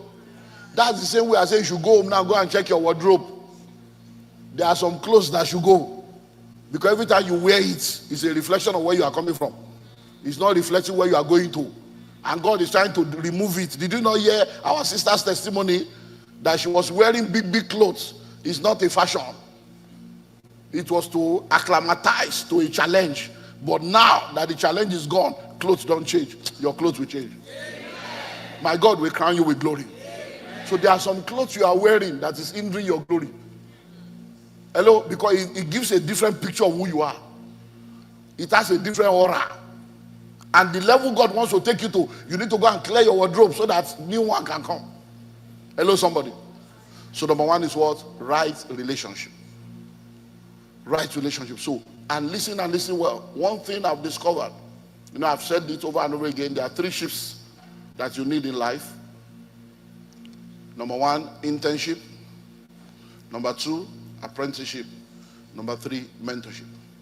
I've come to realize that one of the missing links in the life of a lot of people is lack of these shifts in their life, especially mentorship. Because of the mistakes you are making, you don't need to make it. You don't. Especially when you are in a church like this. You can't be foolish in the house of wisdom. It's an error. You can't. Hello? But when you don't have mentors that can help you to carry the message and break it into practical instruction and practical steps, you may not have the ability to analytically break it down into practical steps. So you hear the message, you take notes, you are a good person, but you are not in that space mentally to be able to break it down into actionable steps. That's why you need a mentor, so that they can guide you step by step by step by step and help you to make the right decisions. So you need to find your own tribe. And guess what? He that has a friend must show himself friendly. So don't wait. If you realize in your life right now that you don't have the right kind of people, be intentional. Be what? Intentional. And strategic to scale. This year, I need a relationship in this area. I need relationship in this area. I need relationship in this area. Okay, so are they existing in the church? Are they existing in my office? Are they existing in my community? How can I connect to this? So begin to do it. So if you need to go and join an association, you go and join. So you are an accountant, you go join ICANN. You are a businessman, you go join Chamber of Commerce, you join Nigeria, America, or Nigeria, Canada. You begin to intentional. You go and join Rotary, you join Lions Club. It's not only church departments. Hello? You join, you look for a relationship. On Friday, we had an amazing time with the singles in the house. All the singles in the house. Did you enjoy yourself? We had an amazing time. But one of the things we said in the midst of that discussion is Calvary Bible Church is not the only church. Because when we got that meeting that Friday, the women were double of the men. And women were correct babes. The guys, they see the struggle. So the thing no go walk. Hello? So by the time you have correct babes, 33, 35 with money, and then you have a 29-year-old boy with trousers jumping. As he trying to balance, he no go walk. Hello? So we now have to say, look, listen, this is a church. But if you stay only in Calvary, you may not marry. Hello? So you need to go beyond Calvary. There are many churches in Lagos that are mega churches. Mega churches that have singles fellowship with correct people like you. Because sometimes familiarity breeds contempt. They don't see you finish. They don't value you because, I hope you know that when you live in the house for too long, you even know when the color will change. When they use towel, you not going to say the towel not dirty. I'm telling you, it's a newcomer that will now come and say, what's happening here? So some people have seen you since the days of teenage fellowship. They have seen you when you were born. They saw you when they did their baby dedication. They have seen you. Even when they want to marry you, their parents are saying, there are people like that can be in your family, but they are the enemy of your future. Hello? Because in their mind, they say that, because this church has entered 3 generations now. Now we have grandparents, parents, and children in the same church. So people have history of people in their mind, and some people will tie you back to your yesterday because they cannot see your tomorrow. So you don't need to leave the church, but you need to reposition yourself strategically and start going to singles fellowship in other mega churches. Hello? Yes. So I told them, I said, go and find out all the mega churches in Lagos. When is their singles fellowship? If it's once in a month, our own is once every quarter. If their own is once in a month, plan your calendar and begin to go out, because you are a Christian. You are not in nightclub. Yes, you are not in Christian club. How will you meet people? Is it inside BRT? Is it in your office where there's office politics? Is it in church when they don't see you finish? God is not wicked. Marriage is not difficult. It's wisdom that is lacking.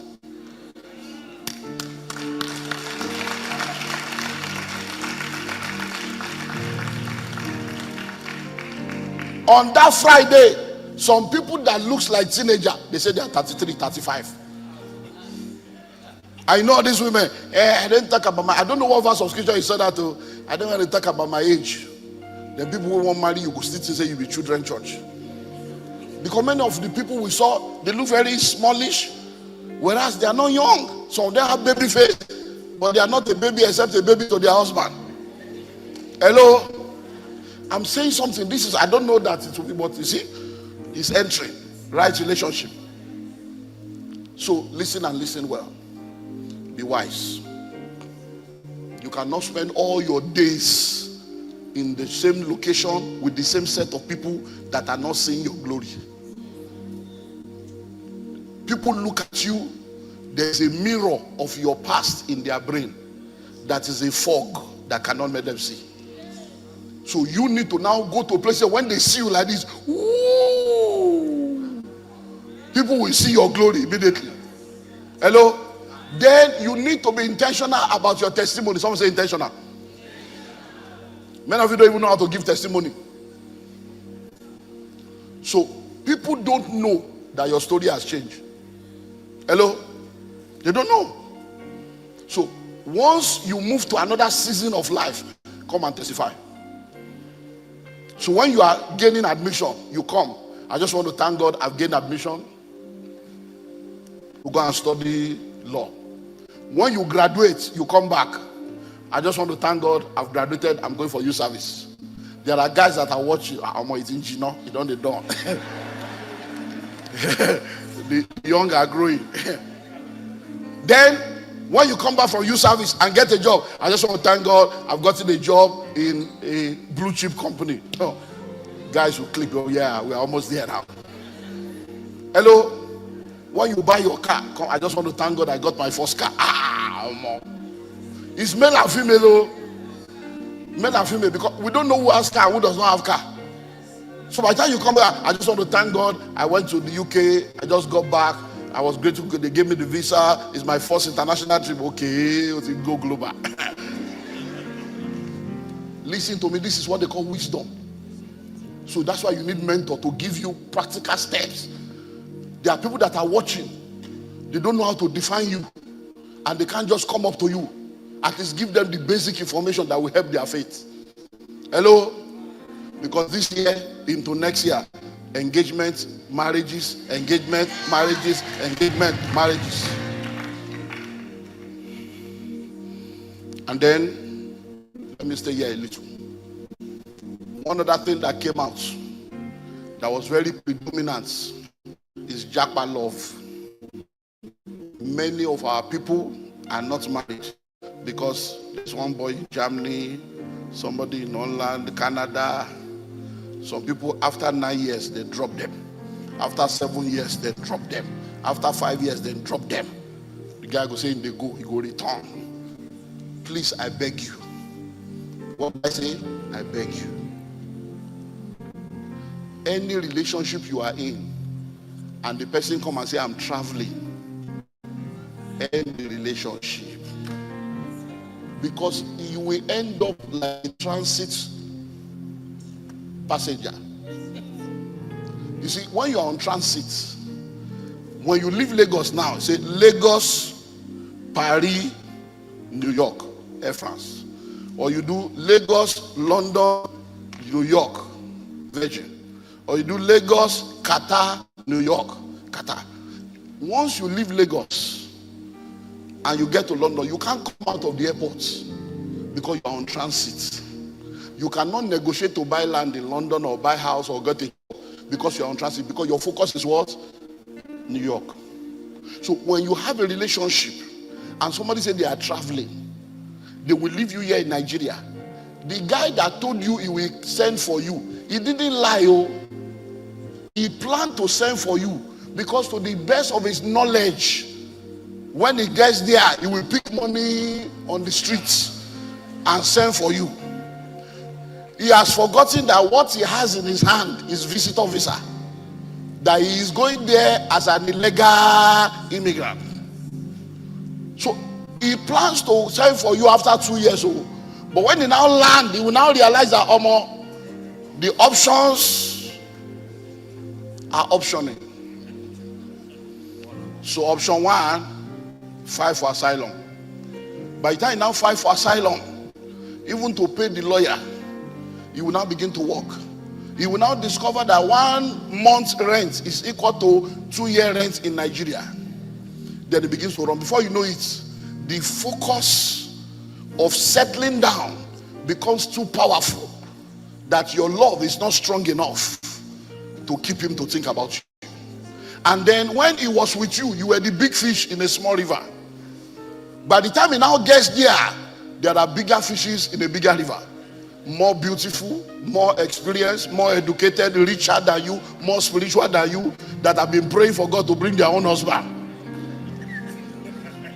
He will now meet them. The question then will be, what are you bringing to the table that will now make him to leave that one, when all he needs to tell you is, I'm sorry, it didn't work? It's just one statement and it's free. Why will he leave? Oh, why will he? I'm sorry, not me. I love you, boy. You can't work, baby. I wish. That's all. 9 years of your life is gone. I'm sorry, me. And then he moves on with his life. Then option 2 is arranged marriage. And Donald Trump is already destroyed that one now. So arranged marriage. You now say, no, we arrange. And then before you know it, they will arrange and damage you. So are you that cheap that you will submit your life to a man to go marry somebody else, divorce them to come and carry you? Something is wrong. Something is fundamentally wrong. Hello? If you have to wait for a man for 4 years, 5 years, it means you don't have a destiny. It means what you are saying is that without that man, you cannot fulfill purpose. Hello? Because sometimes when people talk, if you don't think and decipher what they're talking, you will not see the foolishness in their statement. A lady went abroad and went online to say, God help me. Oh. Do you know that the guy I was supposed to marry is begging me for money? Thank God, oh, that I did not marry. If I had married him, I'll be tying rapper now. You are a stupid girl. Because what you are saying is your destiny is connected to that guy. That without him. So listen to it very well, oh, that if I had stayed with her, that means you were open on demand to come and solve your life problem. Because people talking like, are you okay? You almost married somebody. That means that, and the guy is asking for money you didn't give him, yet you think you can come and disgrace him online, as if you are the God that will determine his future. We are alive now. We will see. Because you are a refugee in another land now, you are better than somebody in Nigeria. Because you have data. Hello? No, you have data. Someone say relationship. So all this is abroad, is going to come. Hey, I beg you. Friday, years ago, come and see stories. Hello?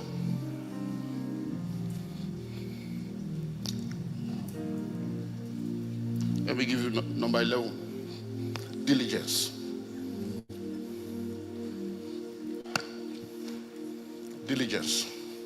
Seest thou a man diligent in his business, he will stand before kings and not before ordinary men. Please listen and listen well.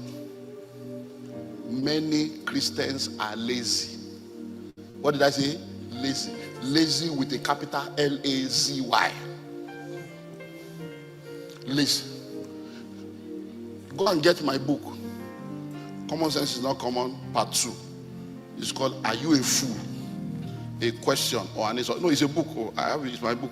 Common Sense is Not Common, part 2. I wrote it years ago. Laziness. So when we talk about laziness, people only understand the superficial aspect of laziness. But laziness is in levels. Hello? There is mental laziness. There is spiritual laziness. There is physical laziness. Hello? So people are lazy. I hope you know that procrastination is laziness. And I will do it tomorrow. You are a lazy person. I will write it later. I will apply later. I will collect the form later. It's laziness. So when we are talking of diligence, if you want to be successful, you have to be diligent. Because listen to me, do you know that even to count money, you need to be diligent? Even to count money. So that God even bless you now, you want to count the money. You will be diligent to count money.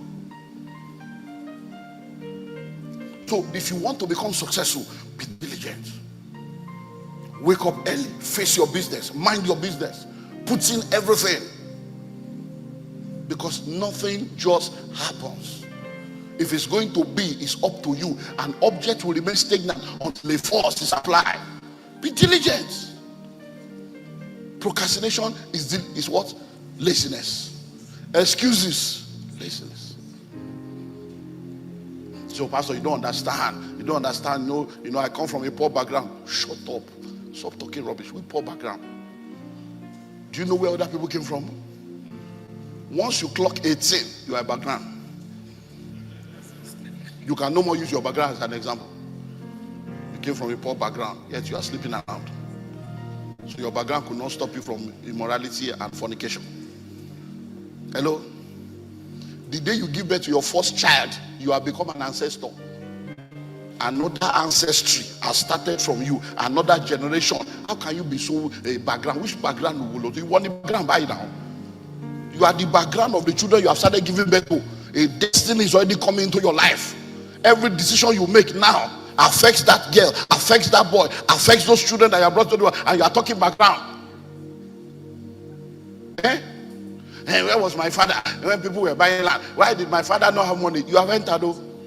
Ọmọ tó ní bàbá òun la, ọmọ tó ní màmá òun olówó lọ́wọ́, ẹnu ẹlẹ́ kò sí.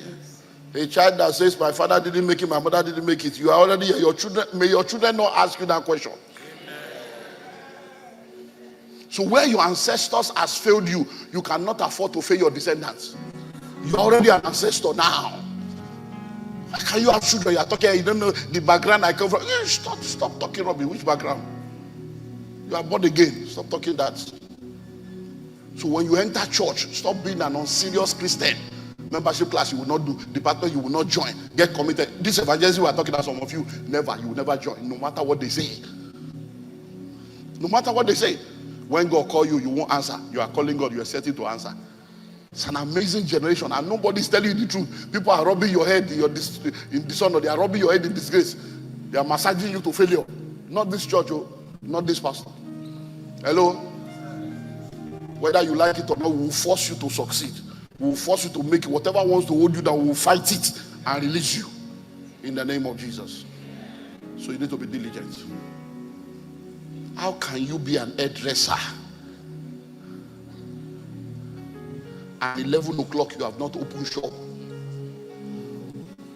See, I slept late. I was watching season 1.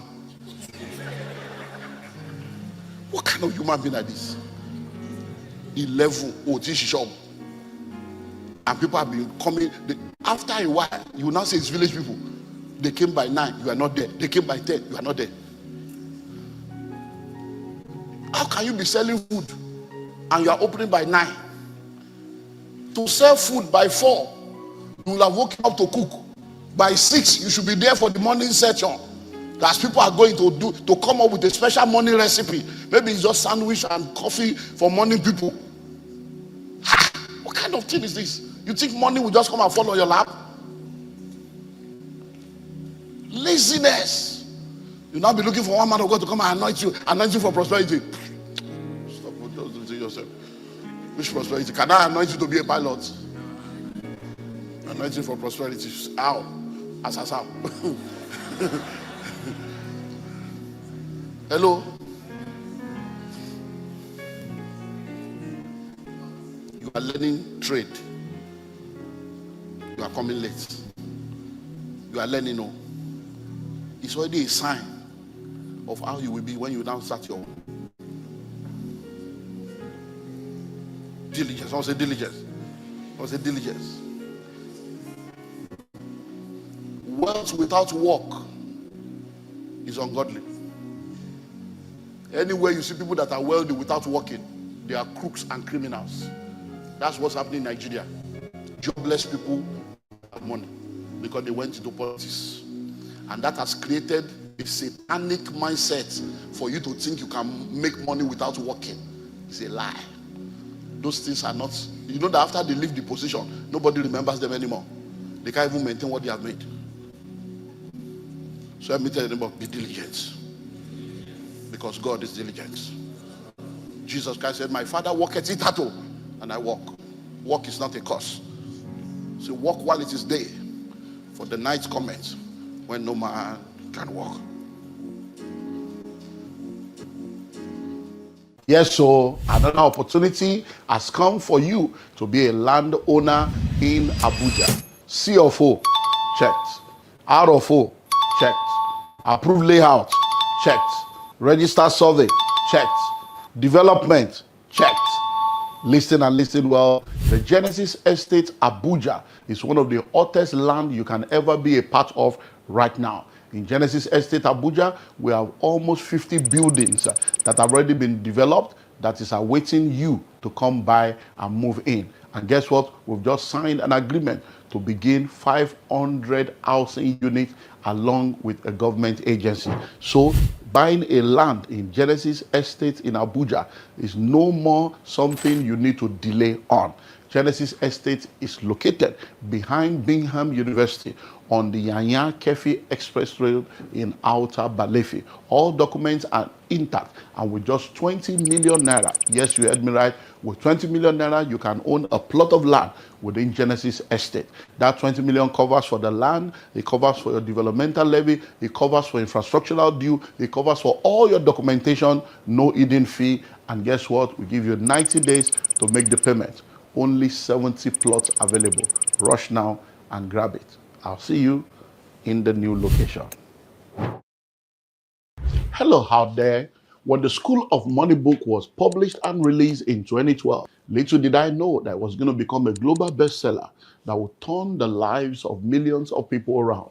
Since 2012, the book has not just gone on to become a bestseller, it has become a daily radio program, it has become a weekly TV program, it has become an entrepreneurship academy that has graduated thousands of people since 2012. And now, in the year 2026, the School of Money University is now live. Yeah, that's the bank. So you need to join the School of Money University. So if you're listening to me anywhere in the world, distance is no more a barrier.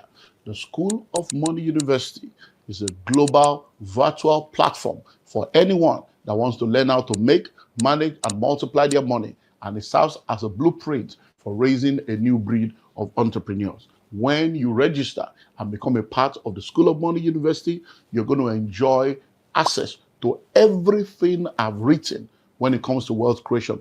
All my products on wealth creation will be available to you. And then we have 50 studio mastered, studio recorded, specially curated modules on wealth creation. You cannot afford to miss this global opportunity. With just $100, you'll be a part of the School of Money University. You have access to all this, and then you're going to be connected to the global alumni platform so that together we'll win. If you want to go fast, go alone. But if you want to go far, go with others. So come on board the School of Money family and let's make wealth together.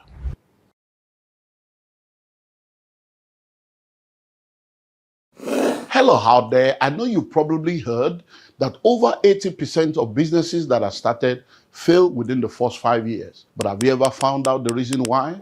Well, one of the reasons why a lot of businesses fail within the first 5 years is because a lot of people go into business as a young desire to see their passion become a reality. Some go into business because they just want to survive. They just want to make ends meet.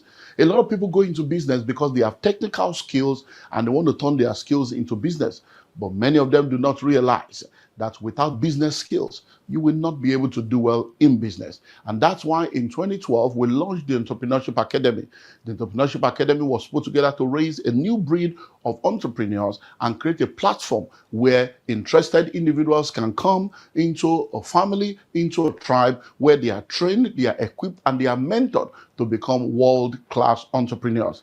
Within the last few years, since 2012, we have trained thousands of people. Hundreds of them are doing amazingly well in business, and some of them have become multi-billionaires with proofs to show. If you are listening to me right now, you are in business, or you like to go into business, I want to invite you to take advantage of the global platform that we have made available to you to go through the Entrepreneurship Academy online. It's now global and it's virtual. You don't need to spend 9 months in a business school or spend 1 year in an MBA. You can have your own MBA right on your fingertip or right on your tablet in the comfort of your home or the comfort of your office. So register now. Click the link on the screen and be a part of the Entrepreneurship Academy. You know the amazing thing? Once you're through, you're going to be a part of the global mentorship platform. And together, we'll move from glory to glory.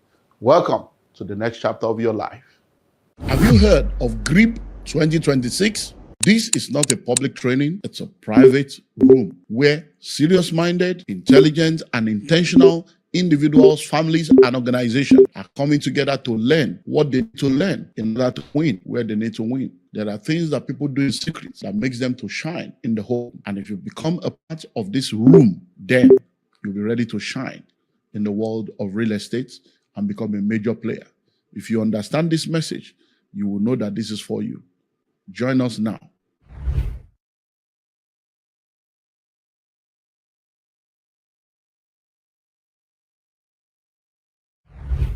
Happy birthday to me. Happy birthday to me. Happy birthday, happy birthday, happy birthday to me. If you don't celebrate me, I celebrate myself. Hello, I'm Dr. Olumide Emmanuel. In the last 3 years, I've always had the opportunity to be a blessing to people through what we call the birthday promo. And I'm happy to announce to you that the birthday promo for 2026 is here from the 1st of May all the way to the 31st of May.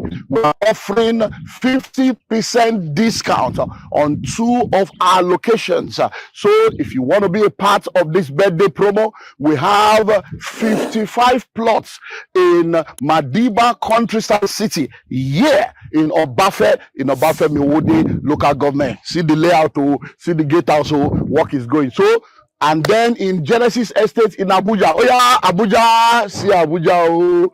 Yes, so that's Abuja. We are offering 55 plots, also 50% discount. So here is 10 million, and instead of paying 10 million, you pay 5 million naira only.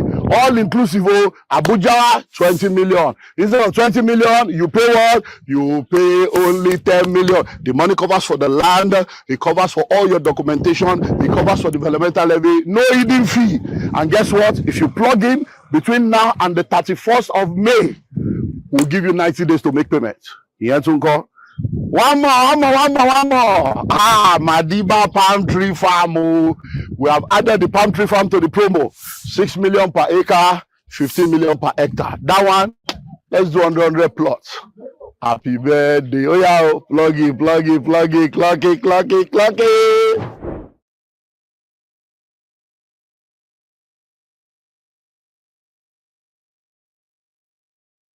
Yes, it's the 1st of May 2026, and this is the best month of the year because this month on the 20th of May will be my birthday. And as my custom is in the last few years, I have good news for you. So I say congratulations to you because between the 1st of May and the 30th of May, you have an opportunity to plug into the 50% promo in our Genesis Estate Abuja. Yes, you heard me right. 50% birthday promo. So instead of 20 million, you pay just 10 million naira. With 10 million naira, you have a plot of land. It covers for all your documentation, covers for developmental and infrastructural due, no extra payment, and you'll be allocated immediately you complete your payment. Listen and listen well. We have just 50 plots available for this birthday promo. So you have this month of May to plug in, and we'll give you 90 days to complete payment, but your first deposit must come in this month.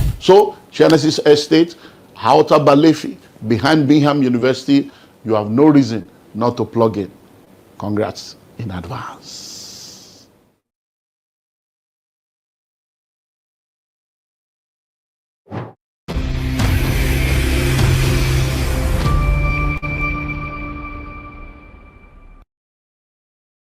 No man should think that what they are going through is also what the woman is going through. It's totally different. It's not on the same level. The woman is going through this entire building. You are not going through the toilets of the building. If you are watching this podcast and you are part of those bandwagon of people that say they don't want to give birth because they are keeping their body, I would as well tell you and say that just go and die.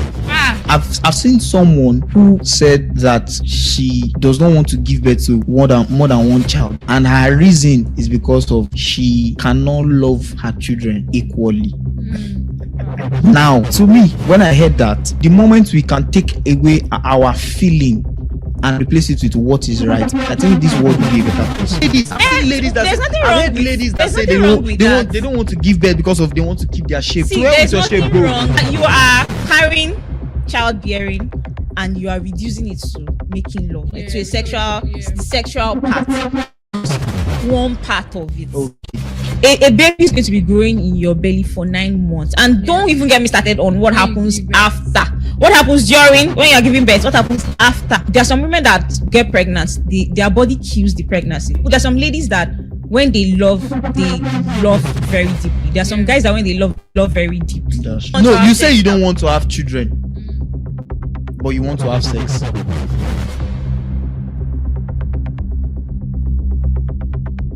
Hey guys, my name is Precious and welcome to the very first episode of Let's Get Real. This podcast talks about honest conversation. We don't sugarcoat the truth. We talk real and raw. Without wasting much of our time, let's welcome our guests as they introduce themselves. Welcome, guys. Hi, Precious. Hi, everyone. My name is Usayo Patrick. Okay. I'm an entrepreneur. I run a digital agency. Okay. Called Value Add Digital, or VADI for short. And I'm so excited to be here. We're excited to have you here. All right. So, Precious, nice being on this podcast. My name is CJK. I'm into real estate. We help individuals and organizations get the best properties within Lagos and all over the country as one. And I'm also a gospel music minister, and I am a man who loves Jesus Christ. Oh, wow. Proud believer. So, without wasting much of our time, I would like to ask us questions around relationship, which is let's just start with the beginning of a relationship, what we know as talking stage, right? Personally to you, what do you think talking stage mean? Well, you would first understand that some of these things, social media gave them names, right? A few years ago, there was nothing like talking stage. I mean, it probably was, but it's not something we'll sit down to be discussing right now. And because of that, it becomes popularized and it becomes necessary to have them. Before, if you're talking, so my understanding of talking stage is having a friend that you talk to, and the friend say as a lady you have a guy that you talk to all the time, and the guy has an intention, at the end of the length of the conversation is to ask you out, or something related. So that's what talking stage mean. And I feel that it is necessary. Like I said, that it wasn't necessary before, but because it's available now, because it's well known now, it becomes necessary. I mean, you need to talk to somebody that you want to have a relationship with for a while so that you can know who they really are and know if they're the right fit for you. So talking stage is basically having an extended period of time where you talk to a love interest. Okay, Mr. CJK, what's your own opinion? Okay, so I would say two things.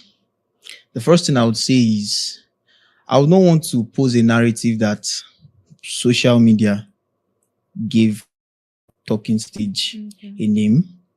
And in as much as I believe that it was part of the vehicles that made it go viral and made that talking stage in quotes spread, I would like to say talking stage was originated from people's experience, past experiences. So let's go as far back as the 19th. There used to be this narrative there's a narrative about relationship that they had that was working for them. But you would agree with me that one of the things that comes with civilization is the fact that people's eyes tends to open. Do you understand? So, and a lot of persons have been in relationships whereby their values and their personalities never matched.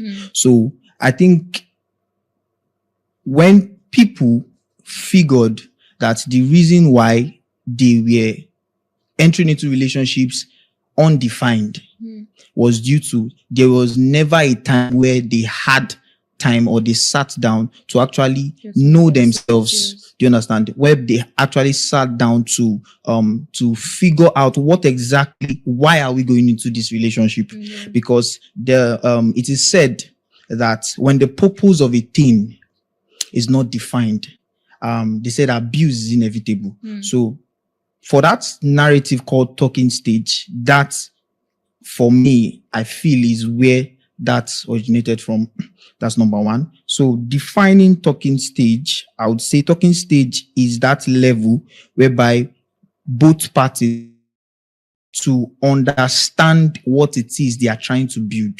Relationship is not just the coming together of two individuals to just actually maybe waste or while away time, just like this generation calls it. Relationship is actually the coming together of two individuals coming together to make a better use of themselves, a better, to make, to create a better accommodating life for themselves. So you understand? So society itself needs relationship. And the reason why, not just romantically, anything, relationship in general, there's supposed to be something called talking stage, because you know, when you are going into a relationship with someone, it is best you define the relationship so that one person don't get to give an energy that the other person cannot reciprocate. So when your relationship is properly defined, that way you can clearly have an understanding. So when both of you come together, you are not going to, it is rare when both parties have discussions as regarding what the relationship stands for. It is in rare occasions that you would find maybe there will be this misunderstanding, but that misunderstanding would be easy to resolve, because why? Both parties, they understand, okay, what this relationship is all about, the goal of this relationship. So that's talking stage for me. It's just like a platform where both persons come together. Okay, say we are not yet in this thing, but let's say this is why we are going into this thing. And I feel like if those kind of conversation are not had, mistake is inevitable. Yeah. Defined. Okay, thank you so much. Ms. Fisayo, you said something about during talking stage, you said something about now where two people get to know each other for a particular period of time. Now, my question is, you also answer, please. My question is, how long, like how many months do you think a person should know the other, the opposite gender, and this talking stage? How long before they enter a relationship? Okay, there's no defined period of time for it. I can't say 2 weeks. I can't say 3 months. I think it depends on both parties. It depends on what you want. It depends on where you see yourselves going. It depends on your commitment level. So, for example, it is not every talking stage that, it is not talking stages that lead to relationship doesn't necessarily mean that you get married, right? The length of the talking stage does not determine whether the relationship will last or not. Doesn't determine whether the marriage will last or not, right? This is somebody that you have never lived with. This is somebody that you don't know. You have different backgrounds. And when you start the relationship, you can get a lot of surprises. So there's no defined length of time, but if you have a purpose in mind, if you know the kind of man you want to be or the kind of woman you want to be with, if you have a goal for your relationship, if you know that, if you've given yourself, what's it called? If you've set mid-term goals, long-term goals, short-term goals, you can now determine from that how long you want your talking stage to be. For example, I don't see any reason why your talking stage is as long as 6 months. I don't see any reason why your talking stage is as long as 3-4 months, right? Except there can be exceptions. Maybe something happened, you try to resolve issues, or you lost contact for a short amount of time. Things like that would add up to the length of time. But if somebody's talking to you, if you meet a guy, if you meet a girl, you should already know if you want to carry on with this relationship. You should already know if you want to go into this relationship. And that would determine the length of time. There's a story that a friend of mine told me where he asked a lady out and she said that she was going to go think about it. And she came back a year later and said I'm ready. And I was like, I've not forgotten that I asked you out. And the girl was really angry because he was in another relationship. And so he said that she was saying he didn't uphold his end of the bargain, right? So I'm like, what bargain? There was no conversation. There was no answer. The answer was, I'll go think about it. You're thinking about it should not be more than 1 to 3 weeks, right? If you want to pray, if you want to ask around, it can take that long, but really there's no defined length of time. Thank you, Ms. Fisayo. So CJK, what would you say concerning this? How many months do you think its talking stage should last? Okay, so I would like to approach it from this angle.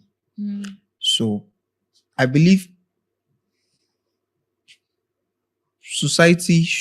we should learn to, give a definite definition to things. Okay. Now, why did I say that? There is this narrative that when a man and a woman comes together, when a man and a woman wants to build up talking stage, it should or it must lead into a romantic relationship. I think that's where we all get it wrong. That's where we get it wrong. And I believe that if that area can be trashed, if that area can be dealt with, I feel like we would have less relationships that break up, break out. Do you understand? So for how long a talking stage should last, just like she said, it depends on what both of you want to achieve. Okay. For example, if I want to, for myself, I have a principle that states that when I'm into a talking stage with someone, it does not have to be a relationship or a romantic stage. Okay. I can decide to go as far as I want until maybe, just like people say, they have boxes. Okay. So if you don't tick all those boxes, I don't think that relation, people, I think, let me say this. Somebody may be in a talking stage with you. They just want to have you around. They love your company. Yeah. But they don't want anything romantic to exist between both of you. But because the person knows that if the person makes it clear to you that I don't want this, you will definitely either dissolve that relationship. And it could be due to the value you're adding to the person. The person wants to keep you around. And the person knows that your motive is so that this relationship will end up romantically. And the person has weighed you and said, okay, you are not someone I can go into a romantic relationship with, but I want your company. I like your company. I like to be in your company. Do you understand? So for how long a talking stage should be, it depends on both of you, what you want. Do you understand? Nobody should give a particular benchmark and say this is how long a talking stage should be. Moreover, there is a balance, and that balance is that so long as you've not gotten the clarity you want, you can extend it. So you are not to rush. So long as you've not gotten the clarity you want. If, for example, let me go spiritual. Okay. Do you understand? So spiritually, there are certain biblical standards that one must have before you can go into a relationship with the person. If you are someone who has a spiritual standard. Sorry, please, can you tell us what are those Okay, standards? so I give you an example. So for some persons, they would rather not go into a relationship with an unbeliever. Now, for me, let me explain. Now, that unbeliever, there are two sides. There's an unbeliever who is ready to learn, who is ready to be taught, who is ready to, if properly explained to, if properly mentored, if properly discipled, that person can become a believer. And there's the unbeliever that is not ready to learn, he's not ready to bend the standard, he's not ready to accommodate you, but he wants you to accommodate him, or she wants you to accommodate her.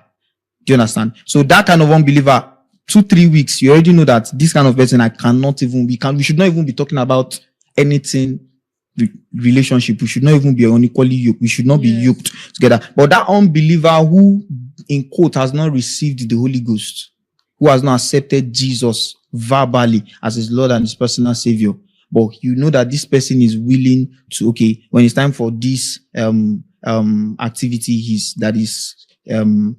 biblical. He's ready. When it's time for this, he's ready. But he has not just gotten a proper mentorship, a proper discipleship as to what the believer's life and salvation is all about. So for that kind of relationship, it is not advisable for a lady, I would advise that as a lady, if he's a guy, it's not advisable for you to be the one to mentor him or disciple him. But for a guy, I can still say, not like it's a doctrine, but a guy can still, teach a lady. But a lady trying to teach a man, men are egoistic, so they would not even want to bend.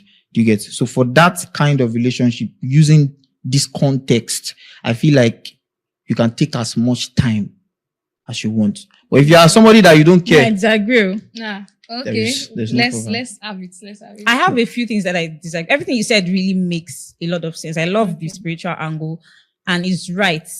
I don't feel a lady should spiritually mentor a guy, but you said that it's not necessary for talking stages to go into turn out to be romantic relationships. But I feel that talking stages should either turn out to be romantic relationships or they don't.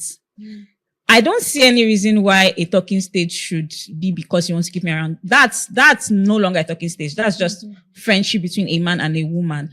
There are some ladies that, me personally, generally, I think a lot of ladies will say that they love to have male friends than female friends. And I'm one of those people. I just love to be around guys, right? How they speak, how they think. I know guys that also love to have female friends. So I think that is friendship. If we are not talking about dating, ending up living together for the rest of our lives, then it should not be talking stage. And then you also talked about ticking boxes. I don't think that. I know because you're a guy, of course, you're a guy, so it is different for you. But for me, I don't think that you should be looking at ticking boxes because you can't find somebody that if you have like 20 boxes, so you now wait until the girl ticks all the 20 boxes, you now be doing talking stage, you now keep her waiting, you now be talking. You're already on serious, because why are you doing that? If you feel that this lady doesn't have what you really want, just gently let her know that, gently, there's a way you do it. You don't even have to tell her that I'm not interested in you again, or this cannot lead to a relationship. There's a way to just relax the conversation, relax the daily talking in the talking stage, and she will get it. But discarding her to look for somebody that ticks all your boxes or trying to tick all your boxes it doesn't make sense, because you want to keep her around. It doesn't make sense. And I think what guys now do is, if a lady doesn't tick their boxes, they want to mentor her, guide her, teach her, which is really a genuinely nice thing to do. But if she doesn't tick many of the boxes, you should let her go. Okay, instead of wasting and keep the friendship. Yeah. Right? If it is not going to lead to a romantic relationship, it's not a talking stage. You are talking because you need to know. And you said something the first time. You talked about how you need to talk so that you will know if this is really the person you want. I think that's what the talking stage is for, like you rightly said. But now saying that it doesn't have to lead to a romantic relationship, I really disagree with that. Nobody can waste my time like that, and I cannot waste anybody's time like that. So what do you have to say, Mr. CDK? Don't you think you waiting till she ticks all the boxes? Don't you think you are wasting her time? Or what do you have to say about what she said? Okay, so I would still say that she's right if she does not agree. Mm-hmm. Yeah, she's right if she does not agree. And I don't also have to agree also. Do you understand? But I'll say this, and I'll say this. She said, I quote her, that social media give these things a narrative. A name. A name, sorry. Yeah, and I am of the opinion that if something is wrong and it is generally accepted, it does not change the fact that that thing is still wrong. I say this to say this. When you call something a talking stage, no doubt, generally, societally, it is supposed to end up in a romantic relationship. Yeah. Now, and I ask this question. Who said, or where is it written that I cannot engage you? We cannot sit down to this. Hello out there. When the School of Money book was published and released in 2012, little did I know that it was going to become a global bestseller that would turn the lives of millions of people around. Since 2012, the book has not just gone on to become a bestseller, it has become a daily radio program, it has become a weekly TV program, it has become an entrepreneurship academy that has graduated thousands of people since 2012, and now, in the year 2026, the School of Money University is now live. Yeah, that's the bank. So you need to join the School of Money University. So if you're listening to me anywhere in the world, distance is no more a barrier. The School of Money University is a global virtual platform for anyone that wants to learn how to make, manage, and multiply their money. And it serves as a blueprint for raising a new breed of entrepreneurs. When you register and become a part of the School of Money University, you're going to enjoy access to everything I've written when it comes to wealth creation. All my products on wealth creation will be available to you. And then we have 50 studio mastered, studio recorded, specially curated modules on wealth creation. You cannot afford to miss this global opportunity. With just $100, you'll be a part of the School of Money University. You have access to all this, and then you're going to be connected to the global alumni platform so that together we'll win. If you want to go fast, go alone. But if you want to go far, go with others. So come on board the School of Money family and let's make wealth together.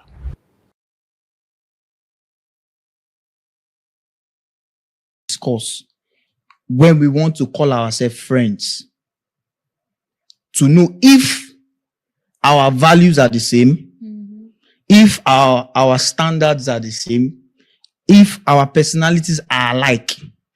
It is not written anywhere. There is no body, there is no principle that says that. And you know, the reason why people say, you just meet somebody and you're already calling the person your friend, it already shows how low intelligent you are. It already shows how indisciplined you are. It already shows how porous your life is. Do you understand? And I'm not saying that talking stage should not lead to a relationship. I'm saying that talking stage does not always have to lead to a romantic relationship. Now, the word relationship, when you put romance at it, you have given it maybe like a category. But the word relationship is general. And we never said, the question was never, should talking stage lead to a romantic relationship? You just said, should talking stage lead to, how long does talking stage needs to last? Yeah. So there was never what was the word now? There was never a clear definition to what your question was. So I am of the opinion that if your talking stage is, if I meet a girl and my goal is to woo this lady, do you understand? I make it known to you. Straight up. Alpha, this is why I came. But I don't want us to rush things, because when we rush things, you get, I'm somebody that I take my time, because I know that relationship, anytime I go into any relationship with the mindset of forever. And I want to know that you have that same mind.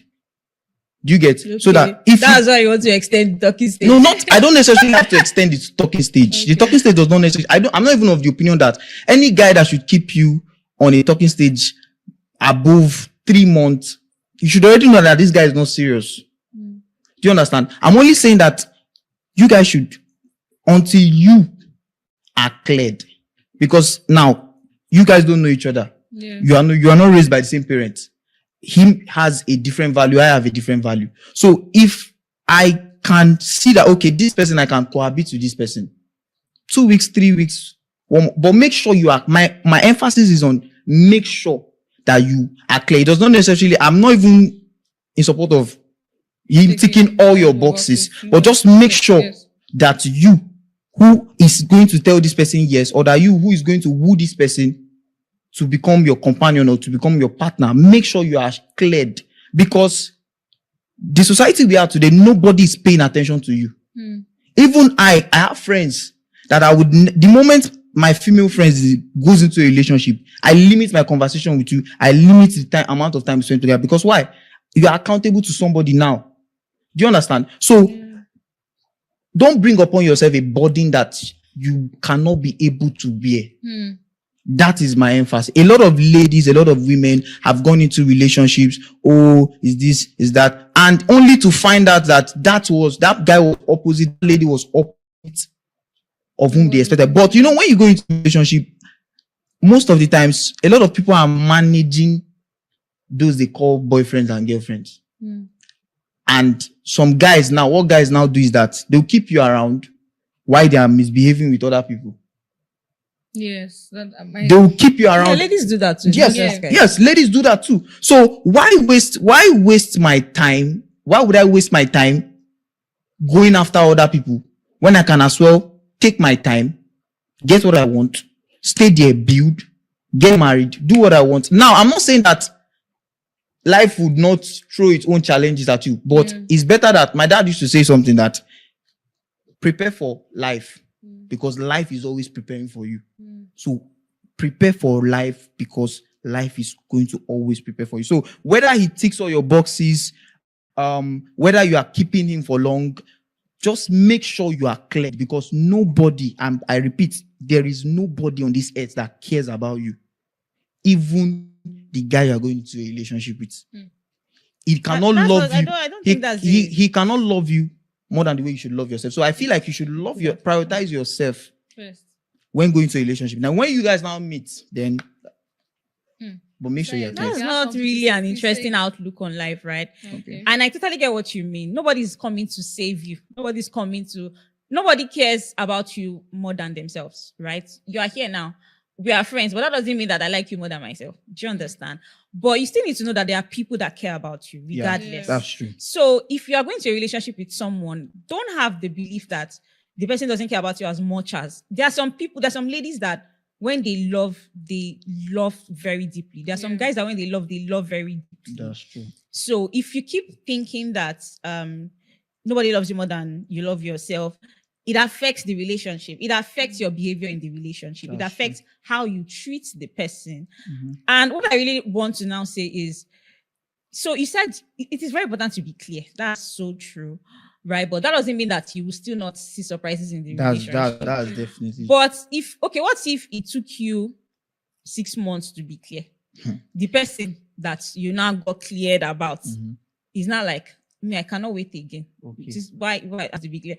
And because of your clearing, people are leaving. Yeah. Ladies are leaving or guys are leaving because why is it taking so long? Okay. So that's why I said that I don't think that's an is a good outlook about life. If you clarity does not need to take that long. Yeah. Especially in relationship. You already know the kind of person you are. Okay, this is who I am. I love my privacy.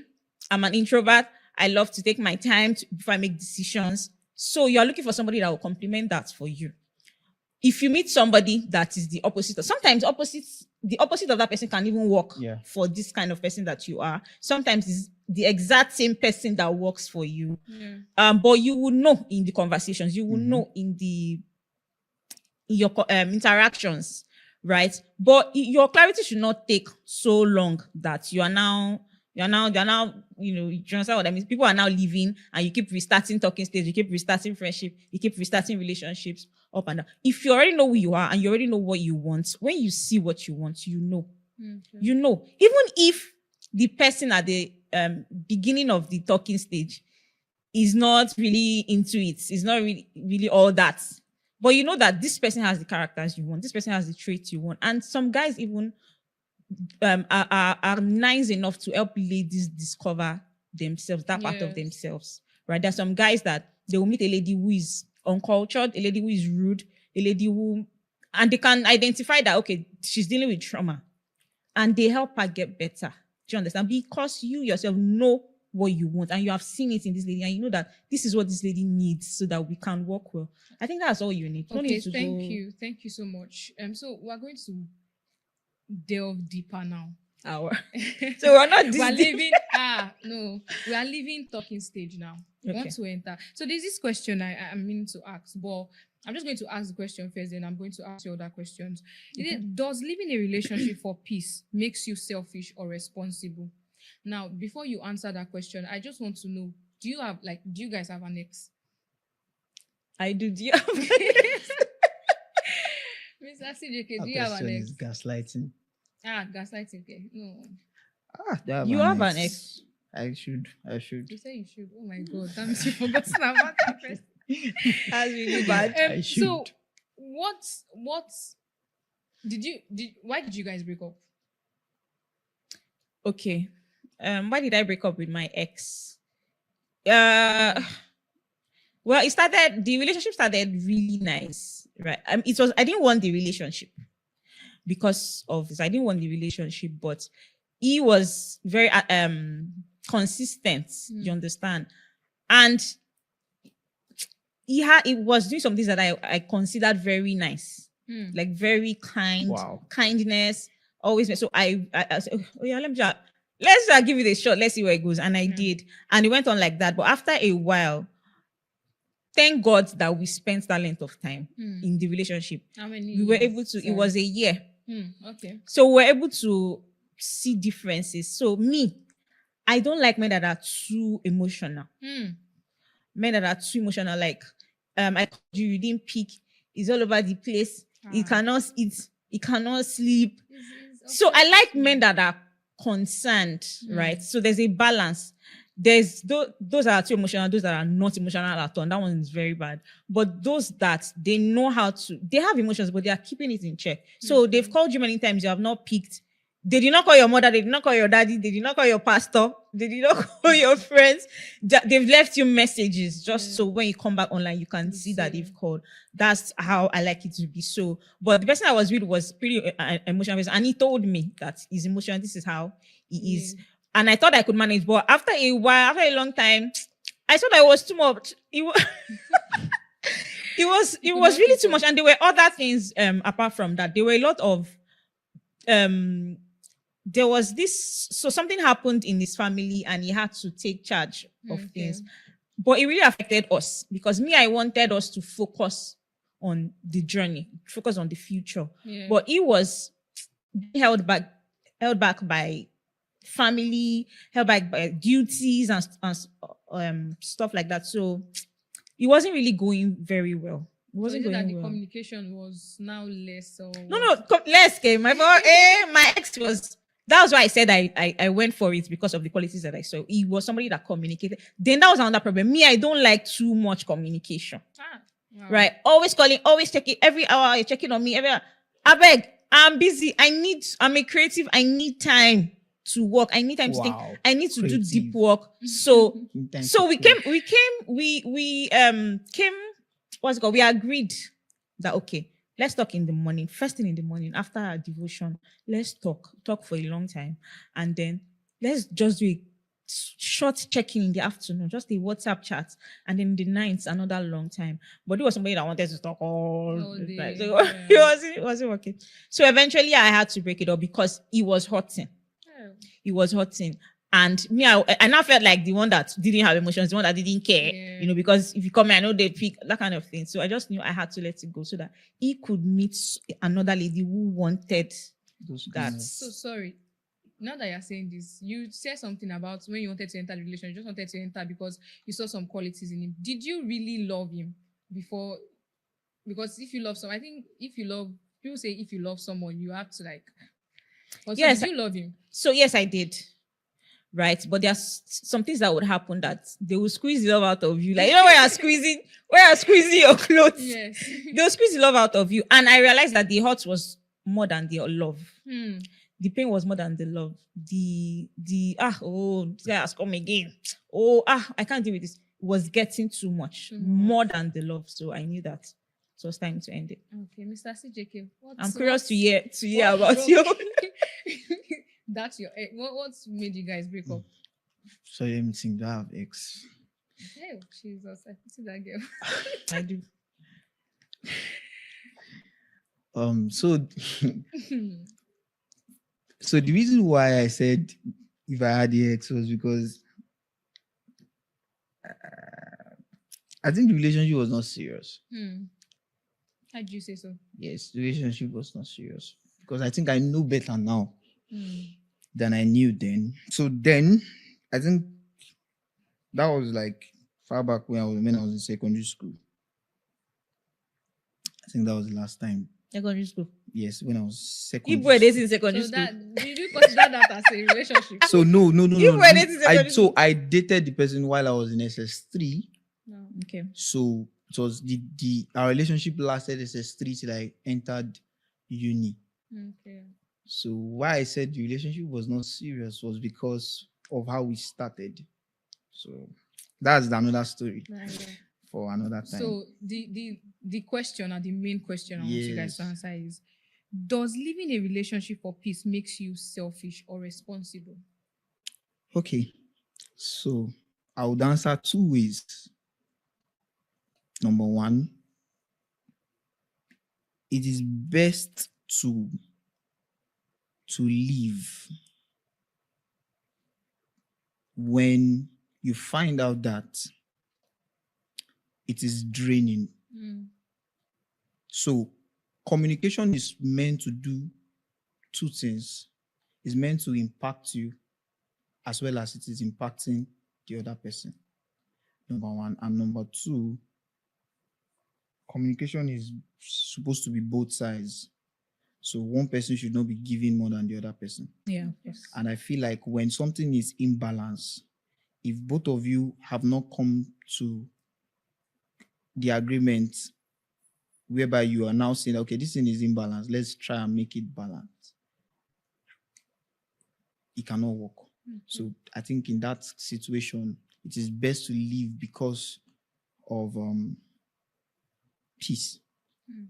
Let's just peace. So it does not make you selfish. So it at all. doesn't make you selfish in that situation. Now, there's another scenario whereby this is what is trending now in my generation, where I can be in a relationship I can go into a relationship with a girl for a particular selfish reason.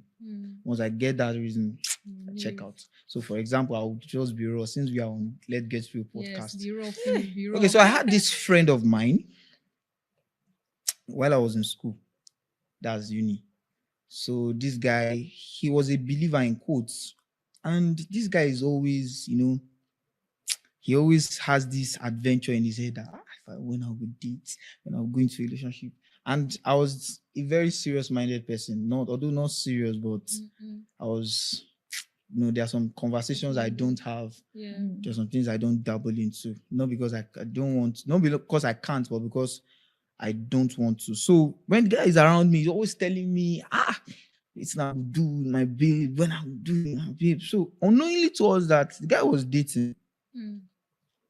And he was dating the girl because the girl parent has money. Do you understand? Yeah. So I did not even know until I was maybe 400 level. So, but me, I used to keep the guy around. The guy is everybody knows the guy to be very close to me. Yeah. So I started hearing rumors. I was hearing different rumors. Some persons were saying that's how he is. That's me. Yeah. So I had to go and confront the guy. Guy, what's up? Why is this person saying this is who I am? Because due to sisters in the fellowship, when I meet them, and I'm meeting you on a clear note, you're already telling me, you're already giving me the vibe that No. I don't want. So I'm like, where is this one coming from? Me that I don't even have any sin. So then I found out that the girl that I was dating, in quotes, her parents were having financial issues. And the house I was living in currently then, it was the girl that was paying for it. So when the girl could no longer keep up with the payments, he broke up. So now, from this scenario, I think and I know, because I told him that guy is selfish. Do you understand? So Yes, that in that kind of context, I feel like him leaving that relationship is him being selfish. So I don't want to say anything further than that. Okay, thank you. Thank you, Mr. So, Miss Fisayo, what's your Okay. let's hear. I believe that live a relationship for peace, Okay. because of peace. And if you do that, you are being responsible. You're not being selfish. I recently watched a sermon, and a popular Nigerian pastor who is a marriage counselor said something that was very shocking. He said that marriage is not, that's married, when you're married, is not a place where you experience peace. Marriage is not for peace. Marriage is for joy and love. So because a peaceful marriage, a man and a woman might not talk for 6 months, for 7 months, and they are both experiencing peace, and they are married, and they're living together, eating on the same table, sleeping on the same bed, and they are not talking to each other. And that, he said, that's peace. But there's no joy there, and there's no love there. But I believe that a relationship should be peaceful, because you're going to get married. Things will happen. Relationship, you can leave at any time. Marriage, you can't. If as a Christian, you can't do that, right? Leave, because as you're not having peace, the person is also not having peace. So you're not being selfish. You are even helping the person to experience the peace that they don't have. If you're in a relationship with someone, you're always fighting, you're always arguing, there's trust issues and stuff like that, you are both not at peace. So even if you don't want to live for yourself, live for the person. Let the person experience peace. So it's just being responsible. Okay, so the last question concerning this, take for example, I know you guys are not married, but what do you guys have to say about, let's say the man wants children, but the woman does not want children, or the man does not want children, the woman wants children? Do you think that's a good reason to leave a marriage or a relationship? Let's just say, for example, you guys are in a relationship and you're discussing marriage issues, and I'm like, I don't want to give birth, and you say you want to give birth. So what do you think is selfish of that person to leave? Is that a good reason for the person to leave the relationship? Okay. Prior to recently, I didn't know that there were Nigerian women who didn't want children. I started seeing it online. It's the whites that the Oyimbos that do that. They get married and they don't want children and they are fine. And when I started hearing Nigerian women saying they don't want kids, I was surprised. There's this popular lady that said it on Twitter, and she was like, she doesn't want kids. And anybody she's dating knows that people that want kids, if she tells them they leave, and she's fine with it. So I was very shocked, because I believe that the Bible says, go into the world and multiply, be fruitful, dominate, and all of that. So how will you do it if so it might not necessarily be about giving birth, right? You know that the Bible has different meanings, different interpretations by different people. But if you are not, so that's what the talking stage is for. You should not reach marriage, you not discover that your wife doesn't want kids or your husband doesn't want kids. If you're in a relationship and the woman doesn't want kids, and a man, you want kids, and you see that she's not going to change her mind, then there's no point continuing. Leave, because there will be issues. There will be serious issues if the woman wants kids and the man doesn't want kids. And then before you leave, Hello out there. When the School of Money book was published and released in 2012, little did I know that it was going to become a global bestseller that would turn the lives of millions of people around. Since 2012, the book has not just gone on to become a bestseller, it has become a daily radio program, it has become a weekly TV program, it has become an entrepreneurship academy that has graduated thousands of people since 2012. And now, in the year 2026, the School of Money University is now live. Yeah, that's the bank. So you need to join the School of Money University. So if you're listening to me anywhere in the world, distance is no more a barrier. The School of Money University is a global virtual platform for anyone that wants to learn how to make, manage, and multiply their money. And it serves as a blueprint for raising a new breed of entrepreneurs. When you register and become a part of the School of Money University, you're going to enjoy access to everything I've written when it comes to wealth creation. All my products on wealth creation will be available to you. And then we have 50 studio mastered, studio recorded, specially curated modules on wealth creation. You cannot afford to miss this global opportunity. With just $100, you'll be a part of the School of Money University. You have access to all these, and then you're going to be connected to the global alumni platform so that together we'll win. If you want to go fast, go alone. But if you want to go far, go with others. So come on board the School of Money family and let's make wealth together.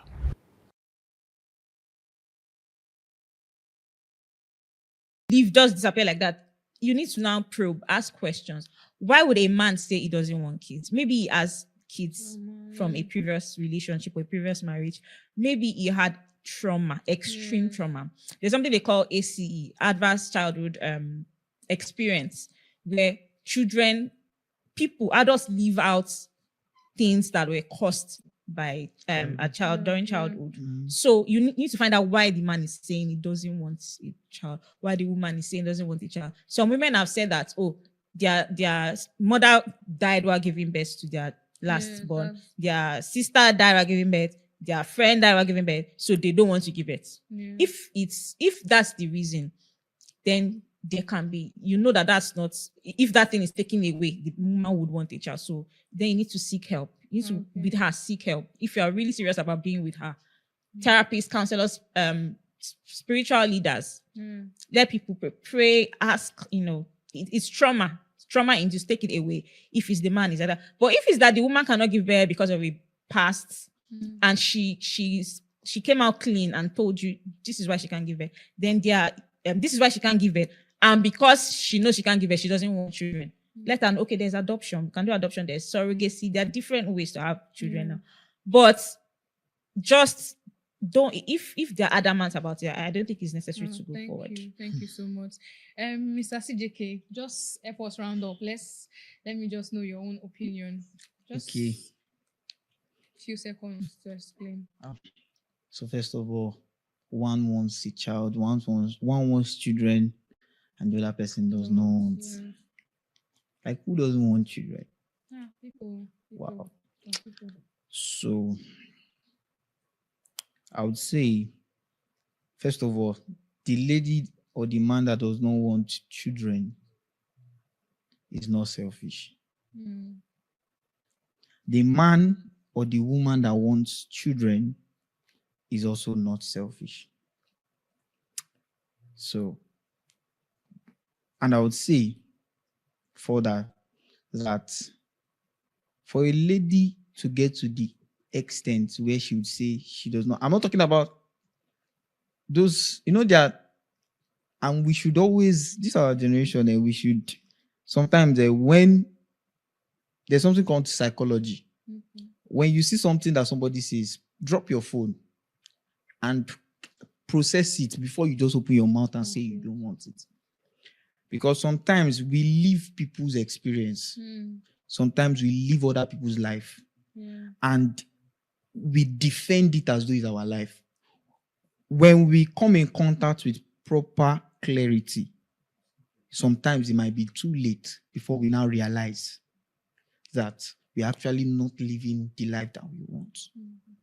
Do you understand? So, just like what she said, when a lady does not want children, it means that it could be that she has seen somebody die of childbirth, or she has seen somebody, or she has a trauma, or I've seen someone who said that she does not want to give birth to more than one child. And her reason is because of she cannot love her children equally. Now, to me, when I heard that, I already know that this person is suffering from lack of love, because it means, say, love did not reach her for where she's coming from. And, we must also learn to be, remove our own emotion when we are making certain judgments. Do you understand? Sometimes it's not all about what you feel, it's about what is right. Do you understand? So we should, the moment we can take away our feeling and replace it with what is right, I think this world will be a better place. Because you cannot, everybody, at least when your family is, when you have more than 1, 2, 3, 4, 5 children in the house, you know that your parents, they are not God. They can only love you the way they feel they can love you. Do you understand? So for somebody to come up with that kind of narrative, that kind of doctrine, and say that if she does not want to give it to one child, it means that already this person is. So for somebody to wake up and say, I feel like you are even wicked. No, seriously, I feel like you are wicked to say you don't want children because you are wicked and you are selfish. Now, listen to me before you judge me. So now, I give you an example. So imagine your mother said she does not want children. She didn't give birth to you. And she didn't give birth to you. Would you have lived, not to talk of living a life that now says you want children? Now, people that say this, I feel like, thirdly, they are also irresponsible. Because responsibility states that, first of all, when they say, Yorubas have this saying that the day a madman realizes that he's mad, what he's doing is wrong, that's the day his healing has come. Now, for you to say you don't want children, if you are going through a trauma, seek help. For you to even decide, because some of these people that say these things, they've just decided to live with it. It means you are wicked. And you are not being wicked, you are being wicked to yourself. You are being selfish to yourself. Do you understand? You are being irresponsible to yourself because you know that you either, maybe, for example, you saw somebody die. Why don't you talk to someone? It's not as easy as that. Now, it's not true. It's not as easy as that. And I think that also, when you are ready, change is, I used to say this, that change is an action word. So when you say you don't want, if I meet a girl that says she does not want children, I'll just say in my mind, I can't marry this lady. But me, I'm someone that I'm very inquisitive. I want to know why. Why don't you want children? When I start hearing things like, oh, my mother died, my dad died, and this and that, my auntie died. First of all, the first question I need to ask already from the natural perspective is, are you your mother? But from the spiritual standpoint, I already know that this person is suffering from fear of the unknown. Do you understand? And should I shock you? Believers now are also making that same proclamation. The so-called Christians, they are saying they don't want children. Now, that's wickedness, bro. I don't think it's wickedness. No, for me, that's my personal opinion. Yeah. If I see somebody that says she doesn't want children, I'll be like, bro, why are you? It's not wickedness. You will not need to know their and you're not wicked to yours. You're not being wicked to anybody. You are being wicked to yourself. You are not being wicked to yourself. You are being selfish to yourself. That's my opinion. If I see you, I say, I would not tell you what you are doing is bad. But in my mind, I'm just like, I cannot associate with you because you can't give love. And again, don't forget that it's the woman that is bearing the children. There is a lot of pain associated with it. No doubt. So you're talking from the perspective of a man by saying that she's being wicked to us. Now, let me even woman can decide not to give birth just because of self-care. It could be that she's going through emotional trauma. I don't even want to use it. Sometimes it's not even trauma. I want to ask it could be emotional reasons. It could be mental reasons. It could be anything. So just outrightly saying she's wicked and she's selfish to herself, I don't think that's the right word. So I want to ask you a question. So the process that produces child is called what? Now, I don't want the general word. Wait, I hope you're not going where I think you're going. No, that's what I'm saying. Now you are trying to say that the process of bearing children is just men and love making. Yes. So if both of you come together and you are making love and you are telling me you don't want to give birth, then don't make the love. Is it every making love that must go to Oh, wait. Okay, people that so making love has to be to give birth. No, don't get me wrong. I'm talking about when you say you want to make love. Okay, so maybe it's me that don't know or maybe it's me that don't because I don't understand. I don't understand why somebody you cannot understand. You are not a no. I understand that you've gone through trauma and all that, but seek help, bro.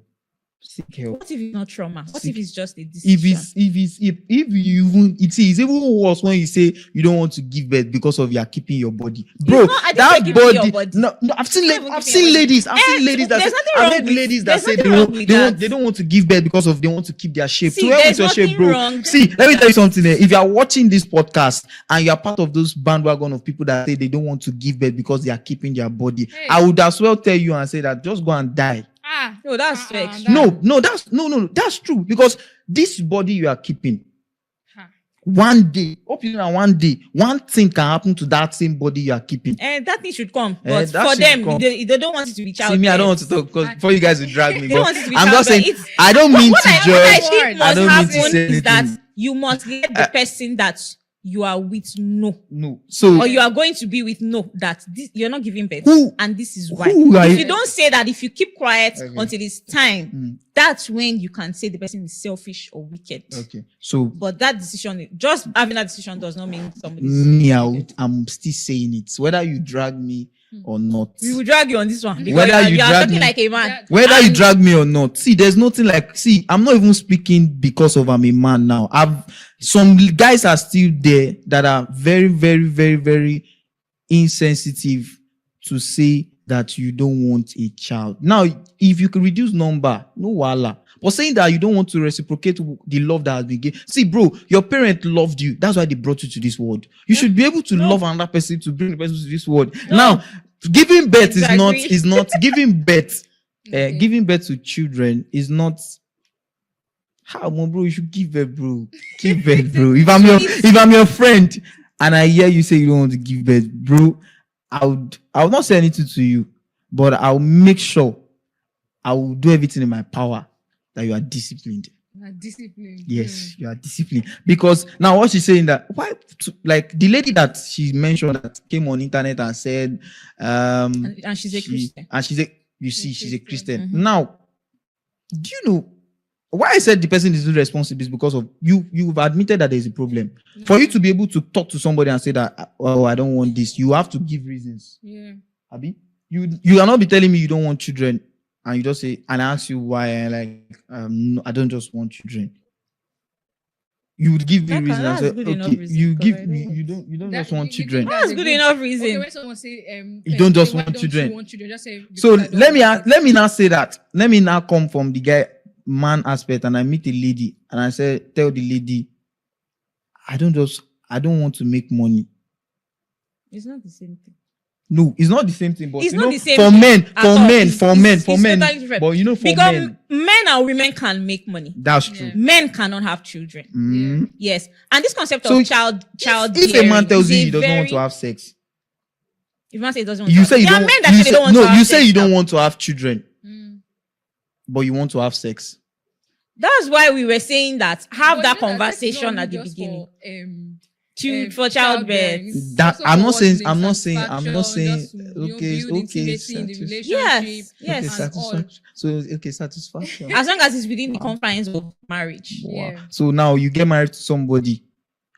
Person is me. I'll be. Let me use the word. The guy will be releasing.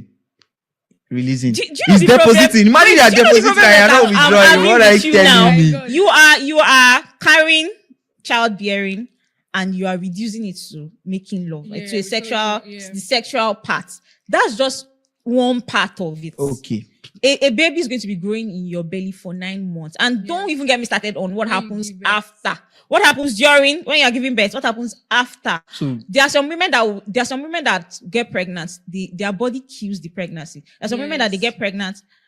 After the first trimester, it leaves. They get miscarriages. whole lot of There are things women that when happen women when come you're out and tell pregnant. you what they have gone through mm, in this matter of childbearing. There's some women that they've tried many times. It didn't work. Yeah. Maybe their marriage ended because of that, and now they are meeting somebody new, and they don't want to go through that stress again. Yes, yeah. Will you now say that person is wicked? so I want to ask you a themselves? question too.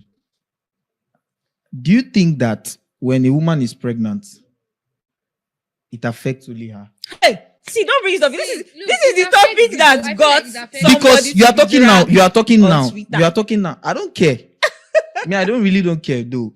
You are saying now that because everything you are mentioning, you are just saying when a woman, other women comes and they explain to you, see, bro, I've seen one man. If I don't know anybody, I know that one man that he ran into a shop, just packed beverages and ran.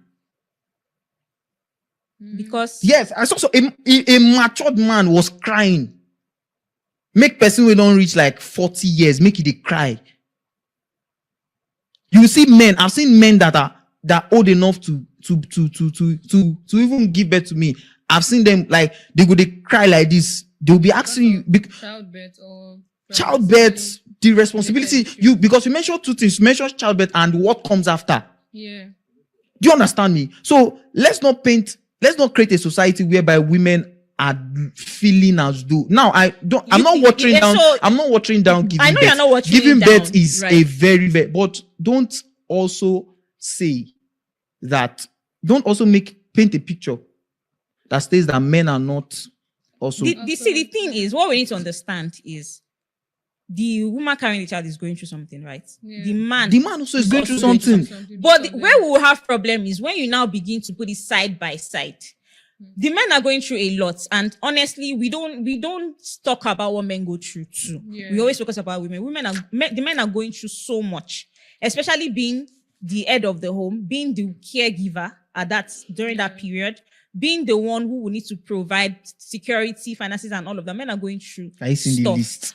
But it is nothing compared to what the woman is going through. And we need to understand, right? So, say I'm pregnant. I don't even understand what is. I wake up in the morning, I don't even understand what is going on. I'm disoriented. I don't even know what, I'm not even hungry. I feel as if something is clawing at my soul. Yeah. Right? And then the man comes, he's hungry, he wants to eat. But because of the way the woman is feeling, he can't eat. Because she can't cook. And it's usually somebody that doesn't know how to cook. And because of that, he's sad, like, God, I'm hungry. Will I have to go and eat out again? That's one thing. There are so many things. It could be that he's not even financially buoyant. It could be that he's not even in the right space. It could be that he didn't even sleep overnight because the pregnant wife was troubling him, right? But still, it is nothing compared to what the women go through in childbirth. And giving birth, getting pregnant and bearing the child is not the only responsibility of the woman. There's still the process after that. There's still breastfeeding. There's still. I've not given birth before. I don't know how it feels, but I have been around people who have given birth. I have seen what people have said about it. It is a whole lot. It is a whole lot. So when we talk about it, let's not ignore what the men are going through. But no man should think that what they are going through is also what the woman is going through. It's totally different. It's not on the same level. The woman is going through this entire building. You are not going through the toilets of the building. What's that? Right? In different dimensions, in different propensities, but it's not the same thing. That's why if a woman says she doesn't want children, and then you said something like, I can't remember how you said it, but if a woman says she just wants to give birth and she tells her partner why, that's okay. Then you now hear.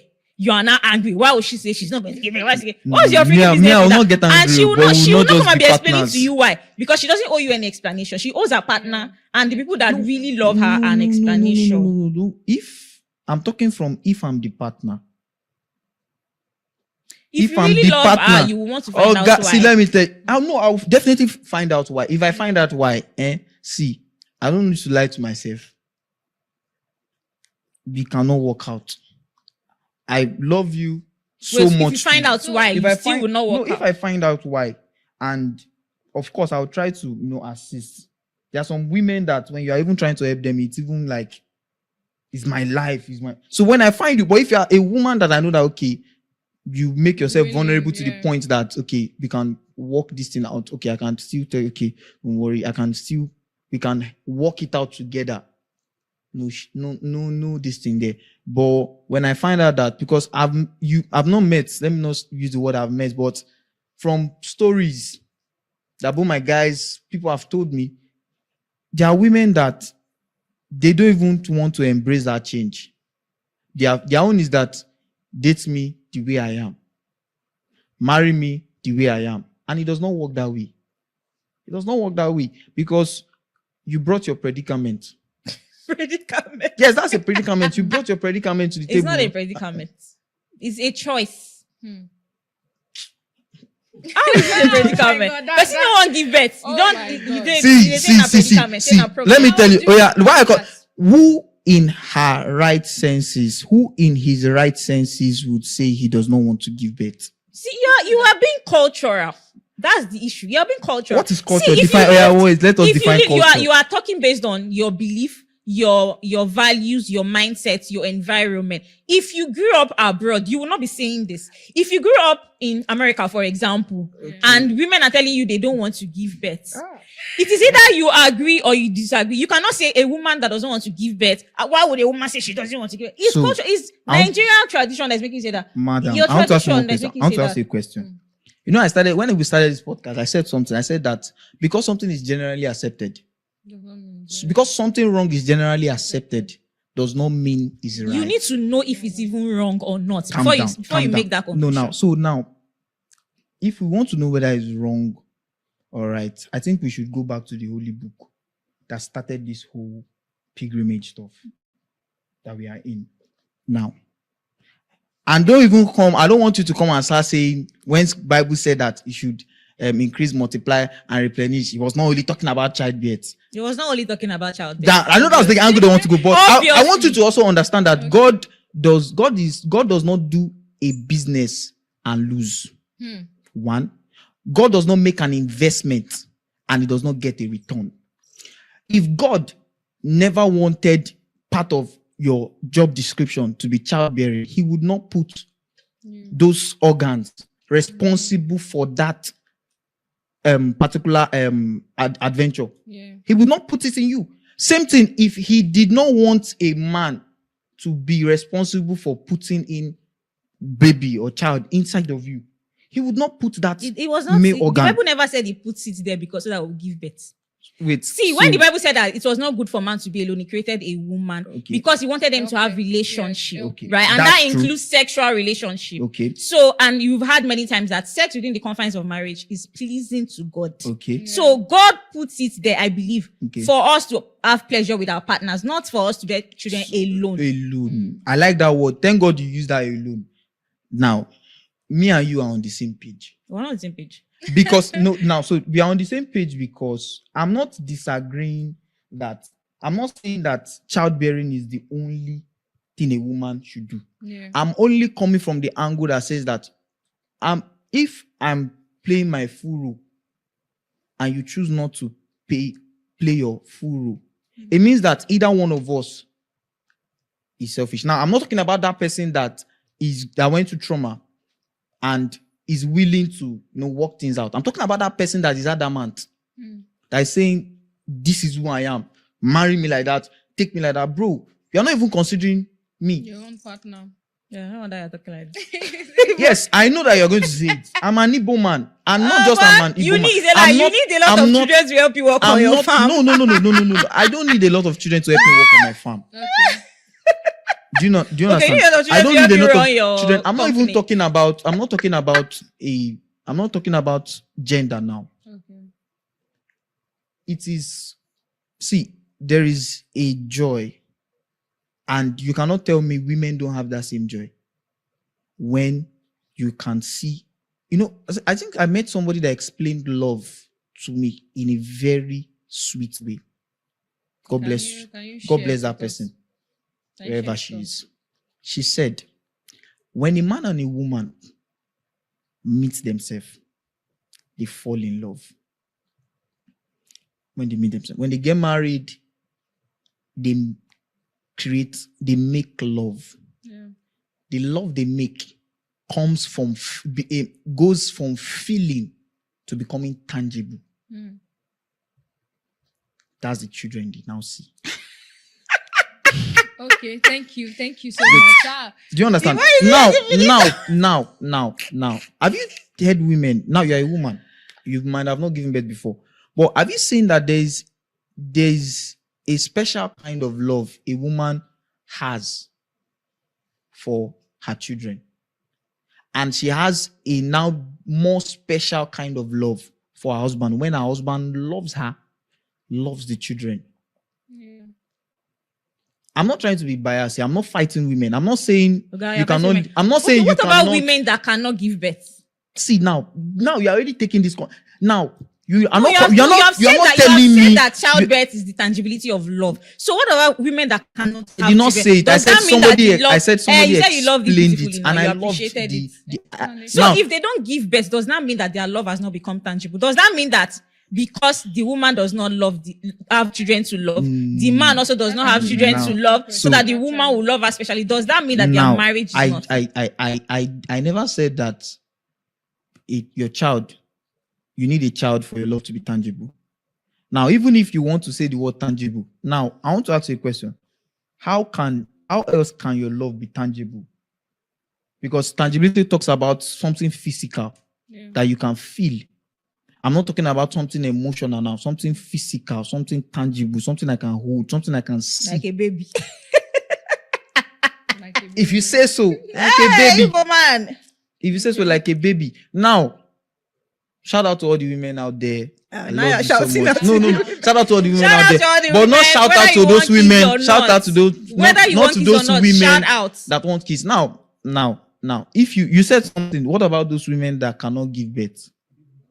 Bro, you cannot give birth. It means that it's beyond your control. That's in context to what you're saying about tangibility.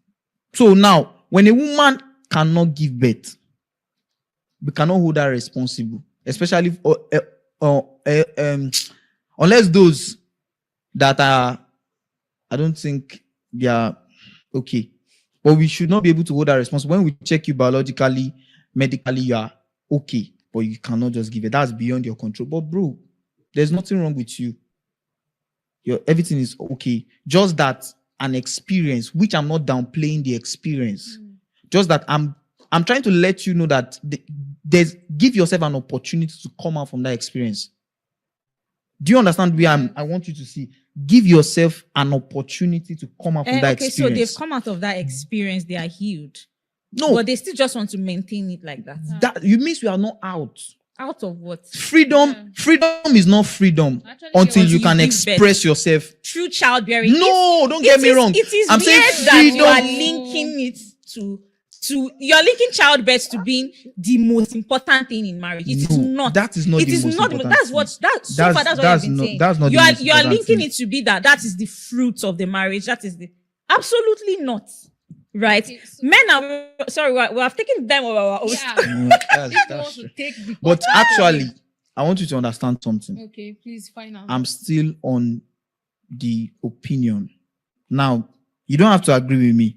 We do not agree. You don't have to agree with me. Okay. In fact, you can still choose not to give birth.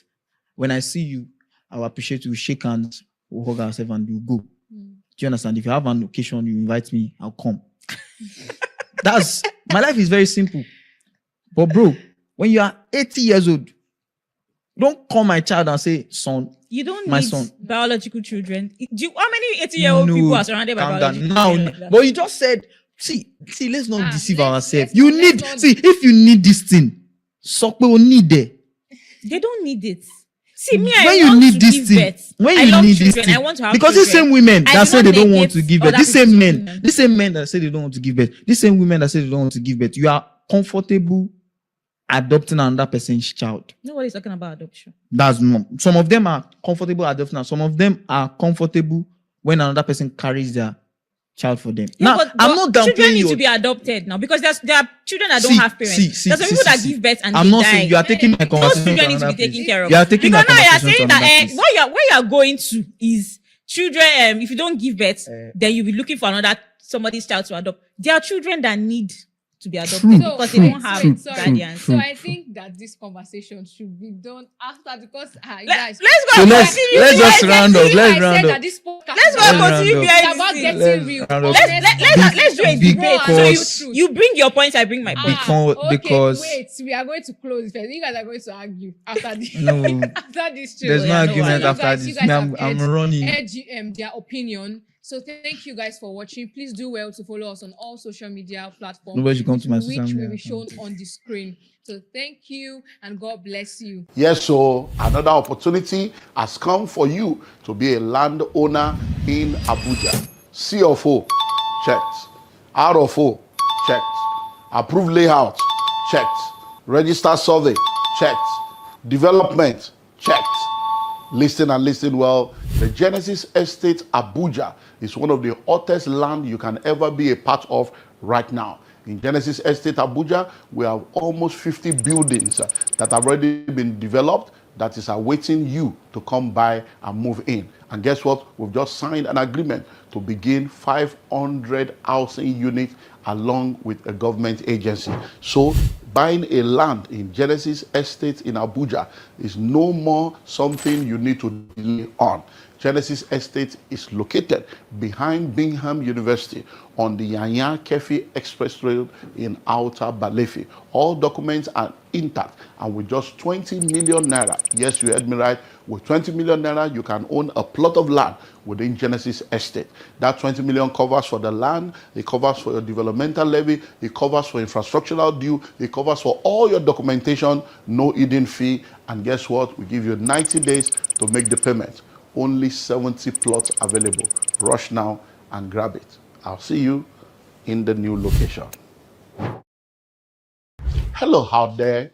When the School of Money book was published and released in 2012, little did I know that it was going to become a global bestseller that would turn the lives of millions of people around. Since 2012, the book has not just gone on to become a bestseller, it has become a daily radio program, it has become a weekly TV program, it has become an entrepreneurship academy that has graduated thousands of people since 2012.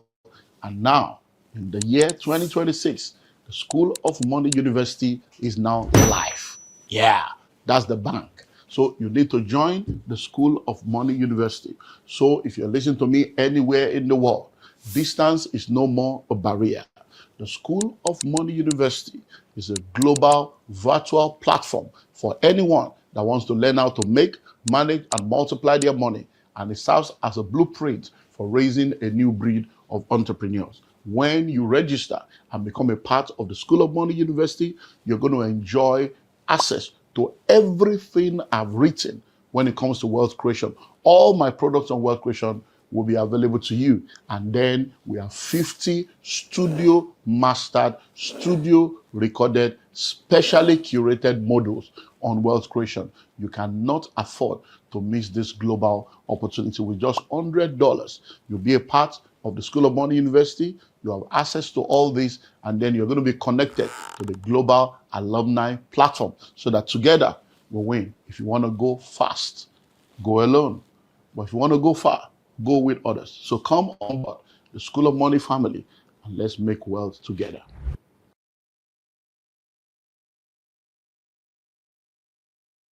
Hello out there. I know you probably heard that over 80% of businesses that are started fail within the first 5 years. But have you ever found out the reason why? Well, one of the reasons why a lot of businesses fail within the first 5 years is because a lot of people go into business as a young desire to see their passion become a reality. Some go into business because they just want to survive. They just want to make ends meet. A lot of people go into business because they have technical skills and they want to turn their skills into business. But many of them do not realize that without business skills, you will not be able to do well in business. And that's why in 2012, we launched the Entrepreneurship Academy.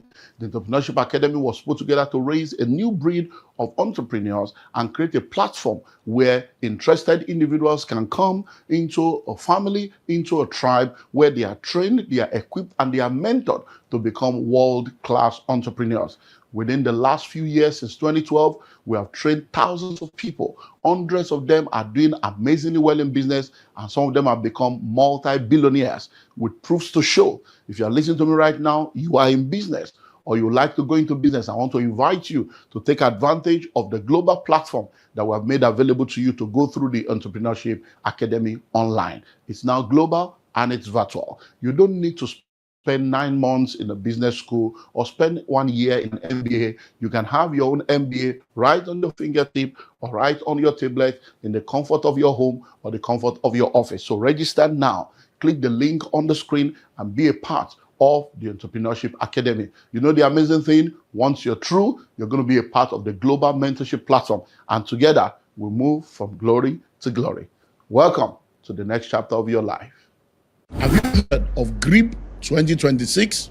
This is not a public training, it's a private room where serious-minded, intelligent, and intentional individuals, families, and organizations are coming together to learn what they need to learn in order to win where they need to win. There are things that people do in secret that makes them to shine in the open. And if you become a part of this room, then you'll be ready to shine in the world of real estate and become a major player.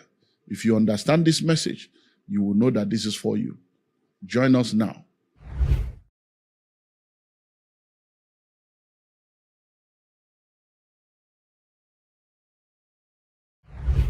Happy birthday to me. Happy birthday to me. Happy birthday, happy birthday, happy birthday to me. If you don't celebrate me, I celebrate myself. Hello, I'm Dr. Olumide Emmanuel. In the last 3 years, I've always had the opportunity to be a blessing to people through what we call the birthday promo. And I'm happy to announce to you that the birthday promo for 2026 is here. From the 1st of May all the way to the 31st of May, we are offering 50% discount on 2 of our locations. So if you want to be a part of this birthday promo, we have 55 plots in Madiba Countryside City, in Obafe Miwodi local government. See the layout, see the gatehouse, work is going. So, and then in Genesis Estate in Abuja. Oh yeah, Abuja, see Abuja. Oh yes, so that's Abuja. We are offering 55 plots, also 50% discount. So here is 10 million, and instead of paying 10 million, you pay 5 million naira only. All inclusive. Oh, Abuja 20 million. Instead of 20 million, you pay what? You pay only 10 million. The money covers for the land, it covers for all your documentation, it covers for developmental levy, no hidden fee. And guess what? If you plug in between now and the 31st of May, we'll give you 90 days to make payment. One more. Madiba palm tree farm. We have added the palm tree farm to the promo. 6 million per acre, 15 million per hectare. That one, let's do 100 plots. Happy birthday. Oh yeah, plug it, clock it.